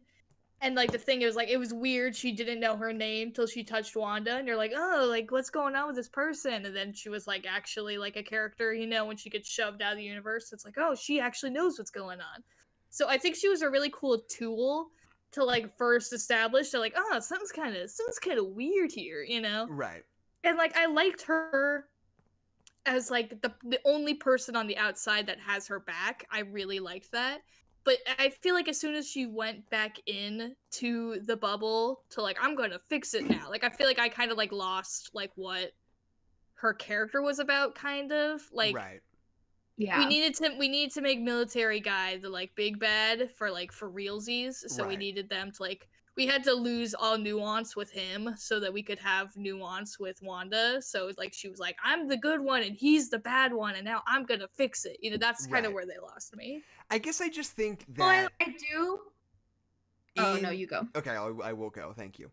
I think that like in the MCU where it is now, if you're going to introduce a new superhero, you need a really fucking good hook. Yeah. And if you're going to, we have so many people and so many roles have already been filled. If you want to add a new guy into it, there needs to be a reason. Like what hole do they fill in the narrative of this broader thing? Mm-hmm. In what way is this new or interesting, or have we not seen this before? And I cannot think of a single like justification in that sense for the whole like Monica Rambeau spectrum thing. Yeah, which is not to say that character shouldn't ever show up, but I just think that this particular version doesn't really have anything going for it besides it's just like, here's another superhero. Hook, unfortunately, is the fact that she's a black woman, and we want to see that representation in a superhero film, so that's how we get here. But yeah, like as a superhero, she doesn't have a hook other than something kind of weird's going on with her, and that's like it. Yeah, like I think I like how her driving force is that she has empathy and understanding for like the grief that Wanda is going through, especially since like she's going through the exact same thing where she didn't even know that her mom died and like has to come and grapple with that while she's like trying to get back to work and do her own thing. And I think that's really interesting and captivating. But I think that was super compelling. They just got like really lazy about like, well, we need to give her powers, so here's how she'll get them, just going in and out of this spell, I guess. And then like and then they didn't give her anything to do. No, like she went in and talked to Wanda one time, and Wanda was like, "Get out of my house!" That's it. And then Evan Peters captures her. I'm not calling him Pietro because that's disrespectful at this point. But he's like, they're hanging out in his man cave, and then she like tackles him one time. They don't even fight, even though they both have powers. Right. She rips his necklace off, and then she goes and sees Wanda's kids. And she gets shot a few times, and they're like, "Isn't that weird that I am bulletproof?" But she didn't need to do that because both of those kids had the ability to stop those bullets from hurting them. One of them does. He still does do it. Yeah. So like the showcasing of her powers is nothing, and then they're like, "Ooh, there's the little mid-credit teaser. Can you believe that Monica Rambeau is gonna go work with the Skrulls and Captain Marvel?" Yes, I can, because kind of those are the movies that she originated from. This is a teaser for a TV show that a 75-year-old Samuel L. Jackson is going to star in 3 years. Oh god. Yeah, or like let that man rest. Marvel movie. Right. He was on vacation in the Spider-Man movie. He was resting. Not in real life. Not Samuel L. Jackson. He was still working pretty hard. He was still working. But okay, to get back into the positives, because we do like it a lot. Is Fucking catch me just sobbing at my computer. God. I think It's so fucking sad. the two visions fighting and like stopping to just like have a logical debate is like maybe like one of my like top 5 MCU moments ever. Like something about so that Good. hit so It's good. so good. And like because you know one of the best scenes in Age of Ultron is that moment where like Ultron and Vision are like talking in the woods afterwards, being like, "What's the deal with humans?" It kind of has like that same energy of like two robots talking to each other, trying to figure shit out in a way that I love. I think that is so fun. That was like my biggest moment where I was like, I could barely keep it together. I was like, this rules so much. I love this very much. No, that scene of Ultron and Vision talking is so fucking good because he's like, "You're unbearably naive." He's like, "I don't think so." He's kind of having that reverse conversation with himself. Because what they do in Age of Ultron that's like kind of played for a joke, but also kind of cool, is that they kind of play off the idea of like Ultron and Vision, like kind of being the same, different sides of the same coin, like both kind of coming from Tony Stark's ego, like that kind of thing, like wanting control and power. And Vision's like, I think feeling and emotions are better than control and power. And now with himself, you have like this version of him that's just like, I got a job to do, I'm gonna do it, punch, punch, punch. And he's like, well, I got emotions and feelings, so let's talk it out, you know? Makes him special and like not just a weapon to be controlled is that they like gave him empathy and like this compassion towards he has a mind. A mind part of the stone. mind is so the like soul. the freaking it's so cool when like even though he's still being controlled, White Vision is, he's like, they did this to me on purpose. They took away my memory so that they can just control me. And he makes the decision that he wants He basically red pills that other Vision. He really does. Yeah, it's but so good. Yeah, because he's the only missing piece of that Vision. The friggin' is so good. Yeah, but what's so cool now is now that White Vision that just goes off. We don't know what happens to him. He's just kind of like, not I'm yet. sure he'll show up. Which is fine, because I know we're gonna see him another time. I do wish they would have given us like some idea where he went, but it's fine. It's fine. It's one of those things I can understand that, like... why. Go ahead, Keisha. I mean, just because if he'd stayed there like any longer, and he would have just been like, Wanda, it's me. Like, I remember everything, and but he remembers everything, but without all the emotional context. So it's like he knows, but he doesn't know. That's kind of that's true. Molly's just got to go on his little vision quest. Because not to be not to be the like in the comics guy, but you are that guy, and you're wearing a shirt right now that says "well" in the comics. But in the comics, the whole idea of that like White Vision is like at one point Vision like was in a horrible accident or whatever, and so they had to like rebuild him, but he's sort of like wiped fresh and clean, and he's sort of more of a robot than the Vision ever was. Like they sort of behave like Vulcans. They like they're still like kind of people that you can talk to, but they don't like have emotions, quote unquote. Like something. Which is like the conflict is like, oh, my husband, like you're not really the Vision, you're kind of like in a literal sense you are, but like, are you really? That's like sort of what they're doing in those Great Lakes Avengers comics. Which wondering if we'll have time for anything like that any other time when Vision shows up, but you know, whatever. Yeah. I think we'll see him in the multiverse of madness. Maybe. Yeah, I mean, we're definitely gonna see the Scarlet Witch because we talked about the Sorcerer's Supreme. So like, she's definitely. And also just like Elizabeth Olsen has been saying, "Hey, I'm in London filming Doctor Strange." No, that was like when they announced Multiverse of Madness, they were like, "Hey, Scarlet Witch is going to be in this one." People were like, "Sick." So that's not it's not really like a reveal, but I do really like the Scarlet Witch costume. I think it's cool. I didn't really like it. I like it. Cool. I think it's a cool amount of coverage for a female superhero costume. I think that's great about it. I like the like leather accents, like with like the neckline and like the crown. I don't know. I think it's cool. I like the big cape. I think it's cool. One of the weirdest things about the MCU to me is there are so many things where I'm just like where they're like setting up a continuing storyline, you know, because that's their signature move. Marvel loves to set up a continuing storyline at the end of a story. And but there are a lot of times where you look at it and you're just like, when though? Yeah. You announced like all your shit for the next like 3 years, and I'm looking at them and I'm like, when are we gonna have time to do more Vision and I Scarlet think- Witch stuff? Like when? Yeah. Like what's I going think on? Multiverse of Madness is just gonna be 4 hours and it's gonna be fucking bonkers, and honestly, I'm okay with that Yeah. because that's just what it looks like it's gonna be, and I'm totally fine. I'm okay with it. Like post-pandemic world, like they're so far behind now too. Right. Like almost a year's worth of time, which is a lot in MCU years, especially now. Right. So Yeah. good luck, Kevin. Because yeah, that's what's so funny. I don't know if I said this on the podcast or not, but since they have so much stuff backlogged because they're still working during the pandemic, in 2021, if they stick to their schedule, they literally have new MCU content dropping every week for the rest of the year. Like, they've got everything planned out where it's like, okay, WandaVision for 9 weeks.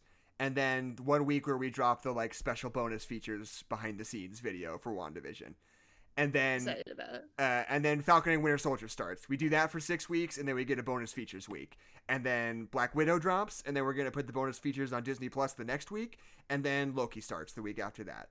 Like, literally, you can, like, look at it. Somebody made a spreadsheet that was, like, every week for the rest of the year, Marvel is dropping some kind of content. Just because they have so much of that it. Loki was even gonna get a TV show. That's how much crap that they have. I keep forgetting Yeah. about things. No, yeah. In this year, in 2021, the projects are WandaVision, Falcon and Winter Soldier, Black Widow, Loki, Shang-Chi in the Legend of the Ten Rings, and then Miss Marvel, Hawkeye, Eternals, Spider-Man, Moon Knight, and Night, I forgot. It's Christmas every day. yeah, I think I'm forgetting one. But they've just got it like Oh. lined up back to back to back Well, to what back to about back. What If? Oh, What If? Oh, That yeah. was the one I was forgetting. It's just so funny. Like, It's a lot. yeah, it's so much. And, like, it just makes you wonder, like, I think a lot about how, you know, people seem like they're just arguing about WandaVision on Twitter so much in a way that people have just been doing for the last, like, 3 years about any Marvel thing. Being like, Yeah, but they just have only one thing to talk about. yeah. And it's just like, maybe it's especially bad this time because it's just been so long, you know, that it's Yeah. just sort of pent up. But, like, I don't know. I still think the whole, like, all of Marvel stuff is kind of similar is a weird argument because you don't say that about any other franchise. Like, it's a franchise. Of course, they're all Genre kind of the film? same. They're yeah. telling a story. Like, I idiot. wouldn't walk out of an Alien movie and be like, yeah, I mean, I was kind of hoping they would, like, really break free of that Alien formula. But, you know, Yeah. it's still, like, you know, there's some guys. It's an alien. They're on a ship and there's an alien and they're all dying. And then the alien gets sort of beat back at the end, but it's not all the way dead, you know. Like, I just wish they'd break out of that. Like, no, of course not. That's why you go see an alien movie and see People- the alien kill some guys. Like, who cares? People inversely get mad when a Pixar movie, quote, doesn't feel like a Pixar movie. Right, yeah. Like, God, I hate that so much. I hate it too. I hate it a lot.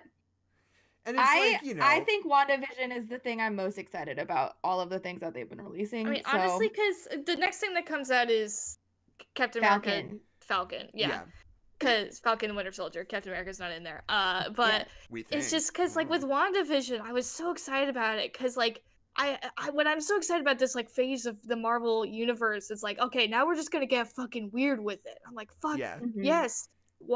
Wanda and Vision's wearing a sweater, and it's like the Dick Van Dyke show. Yeah. Fucking fuck yes, sign me up. Yeah. And then, like, It and is then every one of my scratches.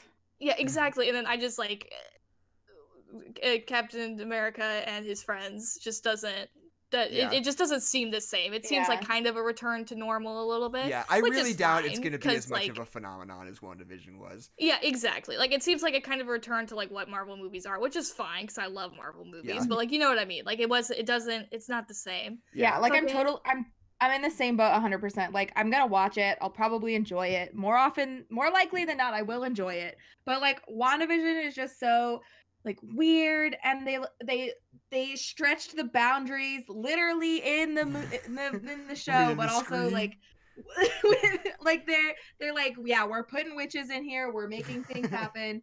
It's like fun, cool sitcom. It's a mystery. Like it has two of my favorite characters. It's Right. so good. So I feel like at the beginning of the year they gave me everything I wanted, and now I'm kind of just like, this will be good too. Maybe not as good, but it'll be good. My argument for Falcon and Winter Soldier and why I'm very excited about it is that it does scratch the particular itch of guys punching each other, which has been sorely missing. You know for what? A little There while. you go. Haven't had just like when was the last time we had a haven't Marvel had movie fun, that likable just guys punching just each punching other? bad guys? Like it's been a hot second since we had a Marvel movie where they just punched bad guys. You know. Yeah. That's what I'm excited about. I mean, I would say But Civil it was- War the last time. Then Yeah, they were it's like, the no last more time punching. they were like, we're gonna punch some guys. Yeah. I mean, Thanos does do a lot of punching, but like, It's not quite the same though. it's not the same. It doesn't. I cry when Thanos punches people, and I don't want to cry when people get punched. And like, I want to laugh. I want to love. I want to learn. but I also Come just want along to with say, me. To go punch some guys. What were you gonna say, Jackson? Well, just in terms of like the last few episodes of WandaVision, I'm really satisfied with the way they sort of tied things up, because when they did the Agatha Harkness reveal, I was very worried that whole week that I was like, is this just gonna be like, oh, actually somebody else was doing it and it's not her fault? To which I would say, bullshit, that sucks. Yeah. Yeah. And then it turns out it was like, oh, she was just like taking advantage of the situation that already exists and like trying to steal her magic from her. Grifter. Yeah, like a grifter, like just a crime of opportunity, And I was like, okay, that's kind of cool. Like, I don't think it's like the coolest thing in the world, but I like it well enough. But then, like, the setup at the end, where it's like Agatha Harkness and White Vision being this like sort of like double threat at the last possible second, that function basically as just like distractions at the most critical time of the actual conflict, right? They don't necessarily motivate the plot in any specific ways, but they do provide tension and alter the stakes of the situation and, make the sort of ticking clock they set up with all the people feel much more immediate and dangerous, because there are two different superheroes that they have to fight right now, which I think is great. I really like the way that they played that whole thing, because not only do you get to have that, but it also like doesn't distract from the central conflict being what it has been the whole time, Yeah. Which I think White military man's a coming. yeah, the whole like Wanda dealing with her grief, creating this whole world and having to reckon with Also that. all that stuff. That's like the central thing to me, and I was worried that it was going to be like, oh, actually it's this and blah blah blah, and in the end they fight the bad guy and win. But they don't really. I mean, they do fight the bad guy and win, but that's not the resolution of the story. The resolution that's not the the resolution of the story is her making the decision to renounce her world and like deal with her grief in different ways. She renounces her wish. As she renounces her wish. Oh, yes, she does. exactly. Yeah. And then she's not Steve gonna be a Trevor cat returns person to heaven. Yeah. It's good stuff. Yeah. This is like an actual good version of what they were trying to do with Wonder Woman. Yeah, It's like, kinda. what if... WandaVision. I mean, I don't know. It's just that like Wanda gets what she wanted, like, Right. but it does come at A the price. consequence of a lot of other people. That's true. I and didn't think about she's- it like that. So she has to be like, yeah, actually, it is in my nature to like sacrifice these things so that other people can live their lives, because what I'm doing is a fantasy. It's not real. Right. And that's tough. I was truly not expecting them to just fucking kill those kids, though. I was so sure that Yeah. they were gonna come up with some like backhanded, like, oh, psych, like actually they're like- still around. They're Well, like, 'cause no, they they weren't real. said it. It's like she's not making an illusion. It's like she made these things. They are real. She made them. Like, it's not an illusion, like the way that it's not like a vision. Like, she actually transforms things into other things. So Right. they nailed it home. Like, these kids are real. You can't just be like, oh, they're not real, and then erase them and feel nothing. Like, they're real. Right. And then we just fucking killed them, dog. Yeah. Just- It's tough. It's tough stuff, and it's good. yeah. But you could hear their voices being like, "Mom, Yeah. post Obviously. they're credit not, scene." yeah. So It'll be exciting, but it's yeah. like, Maybe but we that'll still be a got part that of scene. that'll be a part of Multiverse of Madness, where she's like, I'm gonna find my sons in the multiverse, and Yeah. then Yeah. then Doctor Strange is what's like, his you face? can't go to the multiverse. Yeah, Doctor Strange is like, you can't do that, and she's like, but my babies. He's gonna be like, they're not real, and then she's gonna kill him, and and I'm gonna cry. And then she'll meet actual Peter Maximoff Yeah. in the multiverse, and she'll be like, Ralph, and I'm like, no. No, And I'm then actually your brother. you'll hear a cool 80s pop Yeah. scythe song Some start other playing. new wave song, yeah. And you're like, oh yeah, I wait, got it. Jackson- I know what's happening. Jackson, correct me if I'm wrong. My understanding was that in the comics, Agatha wasn't a bad guy. She like kind of helped Scarlet Witch. She kind of helped Wanda like with her kids and Yeah. stuff, and they like got into disagreements and ended up fighting. But like they weren't like she wasn't like a villain. Is that just totally wrong or? There's a lot of characters in comic books that sort of like don't show up that often. You know? Yeah, it can kind of be either or depending on what we need them Yeah, to be. because like Agatha Harkness has never been like a major canonical Marvel character. Like even Yeah. like you can count on your fingers and toes like how many times she's showed up like in all of comic books. And the times that she has shown up are like in some famous storylines, you know. She's in the like Tom King Vision run, she's in the like Great Lakes Avengers storyline that a lot of this is based on, you know. So like she's around, but she's just sort of an old witch. She's not like a super exciting character. She's just sort of like, what if there was like an old witch that was like kind of Wanda's mentor who dies at some point? And you're like, yeah, that sounds about right to me. Good Yeah. enough for me. But yeah, she's not like a super like fascinating, multifaceted, weird character. She's just like, yeah, what if there was a witch that was old? And you're like, yeah, I dig it. Cool. Yeah. I am confused about because so like Wanda like makes Agatha her persona in the neighborhood, which I think is kind of funny. But then she tears the neighborhood down. So is she just gonna live in somebody else's house? Yeah, Like I don't know. where does she actually go though? She and Ralph actually do like live in a happy marriage. They like get married. But so I yeah, don't know. so let's I talk don't know, about the I'm sure. fucking Quicksilver thing. Because it is so weird to me that despite the fact that Marvel knows they're doing multiverse shit, and we all know that they know they're doing multiverse shit, that they would bring in Evan Peters and then at the last second do this like rug pull where they're like, psych, not actually a multiverse thing, Yeah. not actually the real Pietro. It was just a dude, and it was just like a fun Easter egg, I guess, that we happened to cast Evan Peters. And it's like, and especially they even do that thing where it's like, your name's Ralph Boner, is like them being like, aha, fuck you, we gotcha. Yeah. Like, and I just don't know how I feel about it. It's like, why'd you do that? Why'd you do that to me? Why'd you Yeah. pull my Yeah. pants down in front of everyone? Yeah. Why'd you do that? Yeah, it bummed me out. It's just like kind of dumb, you know? Yeah, it's like, stupid.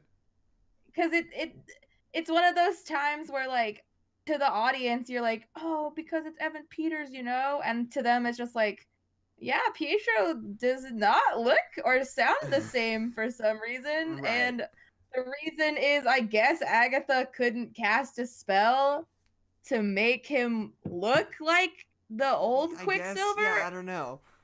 Dumb. Well, because she was like, I couldn't actually bring him back from the dead. And it's like, well, yeah, no one expected you to do that. Right. Yeah.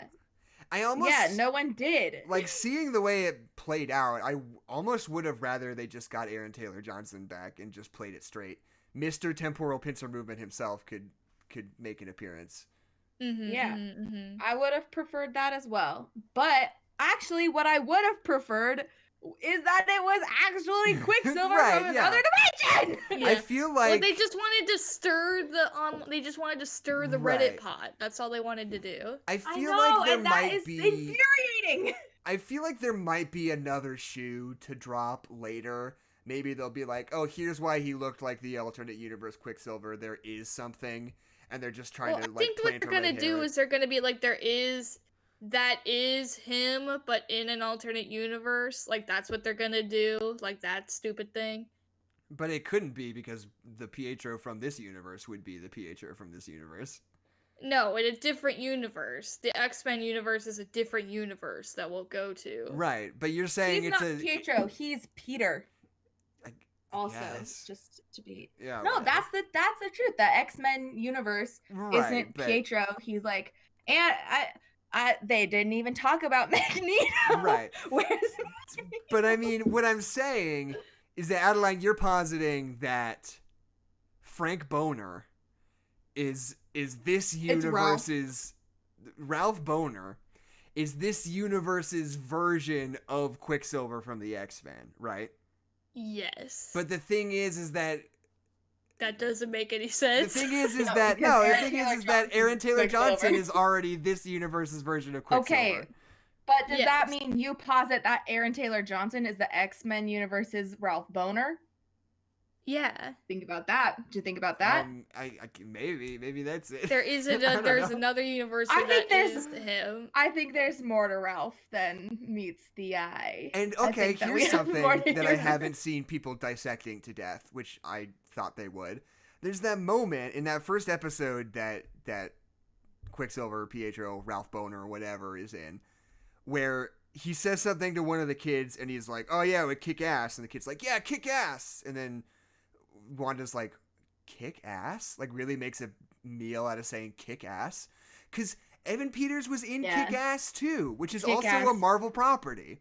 So it really feels like they're at least like stringing you along pretty resonantly, being like, what if there's something here? What if we're like really connecting ties between like a whole Marvel multiverse? We're referencing What if we're Kick-Ass, doing things? like really explicitly.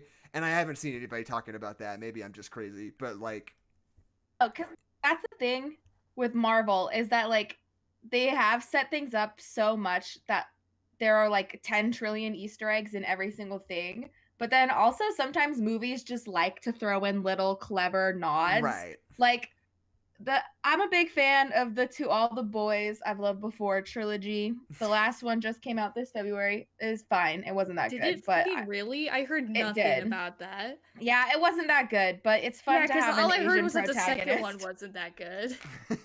But it was that good because Jordan Fisher is in it, and that's worth it for me. But in the movie, like Laura Jean is making this list of movies that she wants to watch with her boyfriend, and it's like all movies that all of the characters have been in. Like she writes down X-Men Apocalypse, and she is in X-Men Apocalypse. Right. That's fun. I And like so, that. Imagine not like- being like, I'm gonna make a list of movies I absolutely have to see with my boyfriend. Number 1, X-Men Apocalypse. X-Men Apocalypse.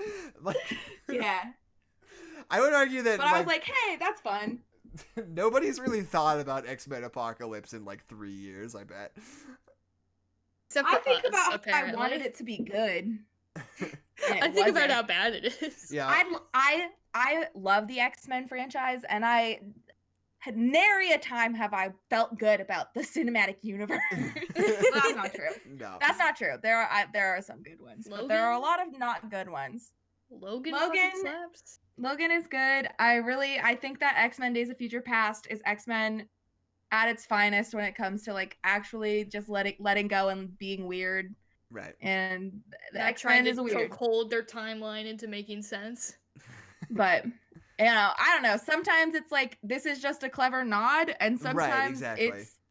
it's a real thing. And this show is particularly hard to tell because it's Marvel on top of actors on top of sitcoms. Right. Yeah, well, because I do kind of have a weird relationship with like that. Like sometimes things are just, sometimes Easter eggs are just fun and they don't mean anything. Right. Because I think the Pixar universe theory was a mistake. Because I don't think that's ever what the intention was. I think it was, haha, look, we're a studio and we made all these movies so we could put fun little tidbits in it. Isn't that Yeah, funny? And then all y'all fucking internet nerds went up in here and like, oh, this is why the timeline, they're all the same. It's like, it's not. It's just for fun.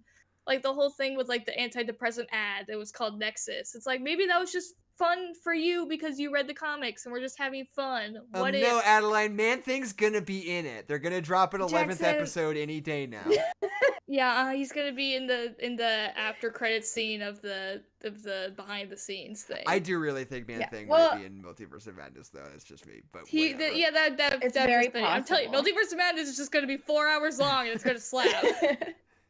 Well, I mean, also, like, they could also be dropping Easter eggs, like, 10 years down the line at this point, Right, yeah. too. It's also really fair. Like, we're like, yeah, remember we were setting that up in WandaVision, and we're like, WandaVision, what's that?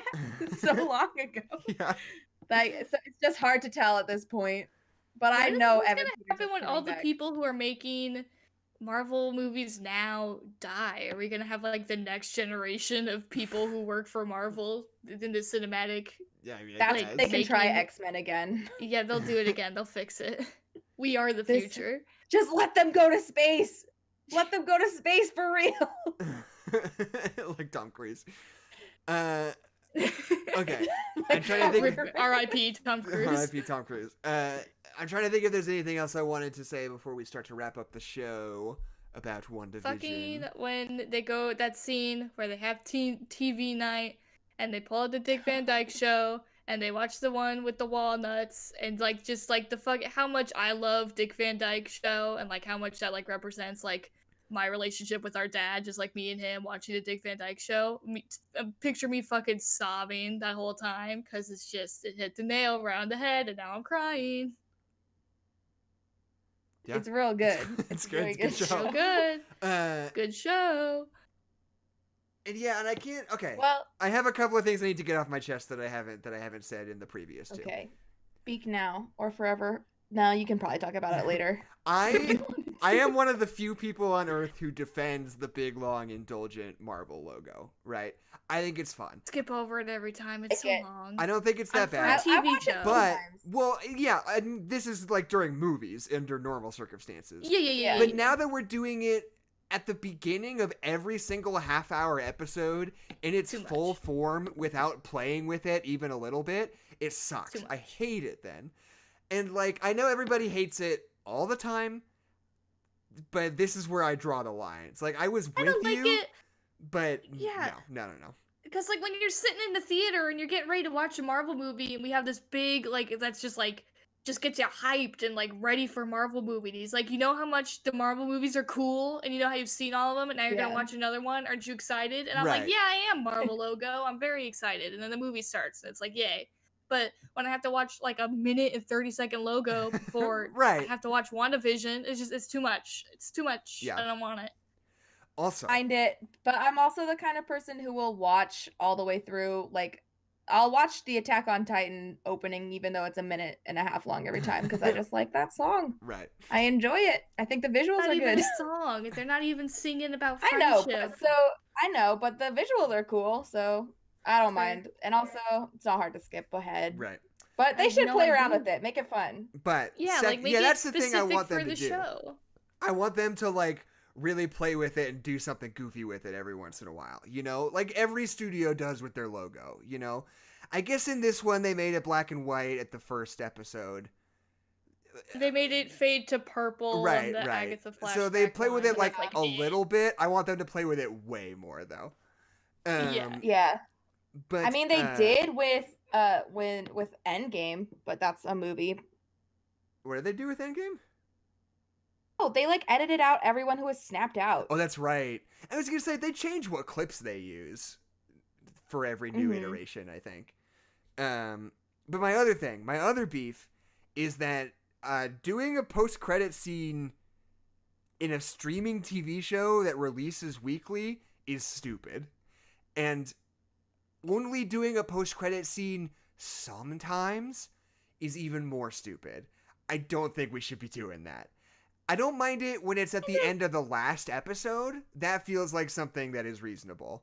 But just being like, Yeah. stay till after the credits every week, and Because if I sometimes know there'll be if something. it's important, it's gonna be in the wrap up in the beginning of the next episode. So who even cares? Right, and like not only that, but it's just like people are gonna fucking miss it, you know? Like, Yeah. especially if it's gonna be important stuff like revealing White Vision, like it was at the end of that one Yeah. episode. It's like people Snooper's should gonna see snoop. that. Not that important. Not that important either. Yeah, But White Vision, like my mom fully did not know that yeah. that happened. It's like it's because she important just to like turn it off. get the story, and people are gonna miss it, and it's dumb.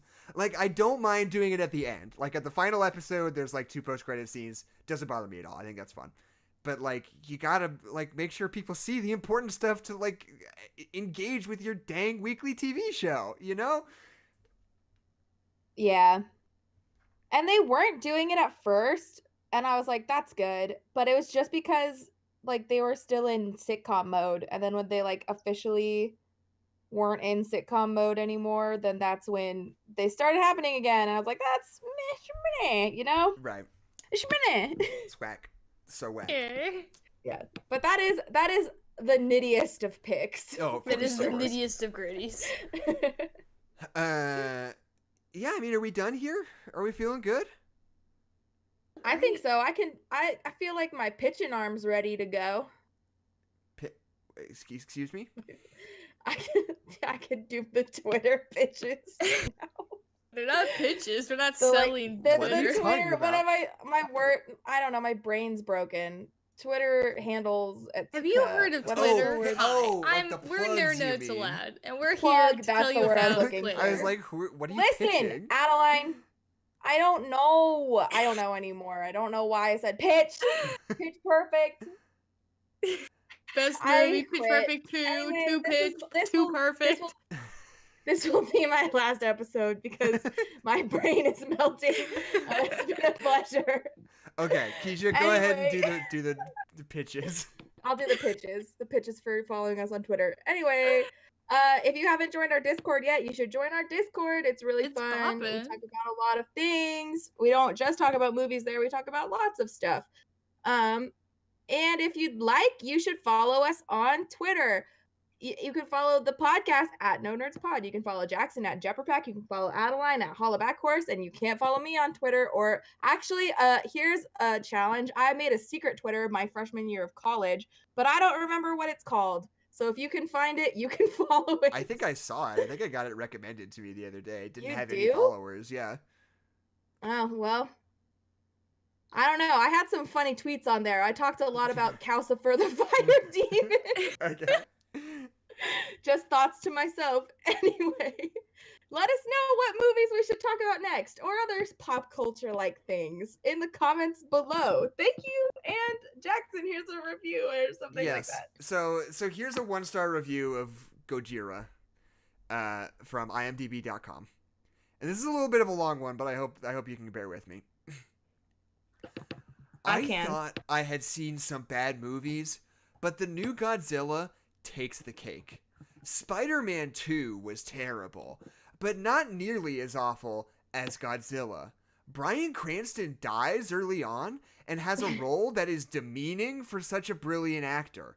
If you are expecting to see Heisenberg from Breaking Bad, don't get your hopes up. There is no similarity between the two characters. Oh, and the moth monsters? They were so obviously fake looking that my nephew could have made them on his iPad. The CG these days is just terrible. Oh, and about Godzilla? Did he knock planes out of the sky? No, he didn't. That was an EMP, and I am furious that this movie was made. The Godzilla monster screamed, and it was so obviously a ripoff of dinosaurs that I laughed. Wait, hold on. When Godzilla started breathing fire like a dragon, I laughed my ass off. How much of a ripoff is that? Can you say Smaug? The ending was terrible too. Godzilla just swims off into the ocean. Oh, and the ocean turned into a tsunami when Godzilla appeared? Yeah, right. There is no way that would happen. End of review. There's no way You're right. Godzilla would do that. There is no way Godzilla could happen. You nailed it on the head. Can you say smog? I can't actually. I have a really Plot difficult time hole. saying smog. Smog. Big, this is giving me Boss Baby vibes energy from this review. Really? Well, Can- you know? Remind me of dinosaurs. The sitcom? Maybe. Maybe. They blatantly Disney movie? ripped off the dinosaurs. I don't know if he's talking about the Gross, I hate them. CGI Disney movie or the sitcom or just the concept of dinosaurs. Just Who's to say? Dinosaur. The animal. Yeah. He Really watched good. King Kong and he was like, it kind of really looks like they just copied gorillas to make this thing. They ripped Why does gorillas it look off. so much like a Gorillas? gorilla? My nephew could have made that on his iPad. My nephew could have been that gorilla. On his iPad is such a good detail. What app? What app? Yeah, the iMovie. Yeah, clearly. There is a button for Big Moth Kaiju. Oh, well, there you It's go. It's like the true. dancing hot dog, but it's just that whole scene from Godzilla. Yeah. Yeah, I think they did steal that actually. Anyway, my name is Jackson McMurray. My name is Adeline McMurray. My name is Kezia Rhodes. And this is No Nerds Allowed, the podcast. The That's sequel. the John Cena song. The ride. The ride. Oh, I Has want to go any- on a ride. Has any podcast ever gotten big enough to have a theme park ride? Because maybe that can be us. Maybe we can be the That'll first be to break us. that Yes. glass ceiling. Well, oh, what's her name? 9 to 5 lady. Dolly Parton? Dolly Dolly Parton. Parton. She's got Dollywood. That's like her amusement park. Right, I right, bet we right. could get it right there. Maybe. Oh, We could. We Or- just gotta start talking about Dolly Parton a whole lot more. I love Dolly Parton. I would love to talk about her more. She's Maybe great. we Dream. could reach out to Dolly Parton and be like, can we have a roller coaster based on our podcast at your theme park? Well, we just take a sticky note that says "No Nerds Allowed," and we just go to every amusement park ride and just Yeah. put it on the sign. The That No would be a good Nerds- goof. Big Thunder Pod. Mountain Railroad : No Nerds Allowed. The "No Nerds Allowed" teacups. That's a good gift, Jackson. When we go to Disneyland 10 years from now, that'll be on Twitter. Is that goof a whole bunch? Good. We still streaming. Can't wait. So no, we're not still, we are still streaming. But we'll say, thanks for showing up, guys. We really appreciate seeing you. Stopping by. Just regulars today. Time to say but, goodbye. You know, Ian and Dylan and Alcy and Headquarter Productions. Dylan. Renee. I guess also this guy, Renee. Corbine Caleb. Have they been around before? I feel like I recognize that avatar. I feel like somebody named Caleb was. It might be them. Maybe. Well, I don't know if you're still here or All not, the but Calebs hey, Corbine sound off in Caleb, the chat. hats off to you. We salute you. Thanks for showing up. And yeah, Godzilla could wipe We out the whole salute MCU. you. I agree. He could. Except But you know the whole for- thing of it's like if Ant-Man ate Thanos right, or right, What right. about whatever. Man It's just like thing. if What about Godzilla Man- ate Thanos. No, I mean, look, Man-Thing's a perfect baby, but he couldn't beat Godzilla. You Come don't on. think he could be? I don't know. See, we already don't know if King Kong could beat Godzilla. I don't think anybody smaller than King Kong can kind of get Yeah. into the fight right now. We need to resolve that question first. There's kind of only one guy that might maybe beat Godzilla, and it's Kong. Yeah, and we're kind of on the fence about that one. Clearly. Okay, cool. That's it. I think I'm going to go ahead and stop the stream. Thank you guys for showing up, and we'll see you. Oh, next week, we are going to be doing The Force Awakens with Logan Laidlaw, which I'm quite excited about. So stop by for that.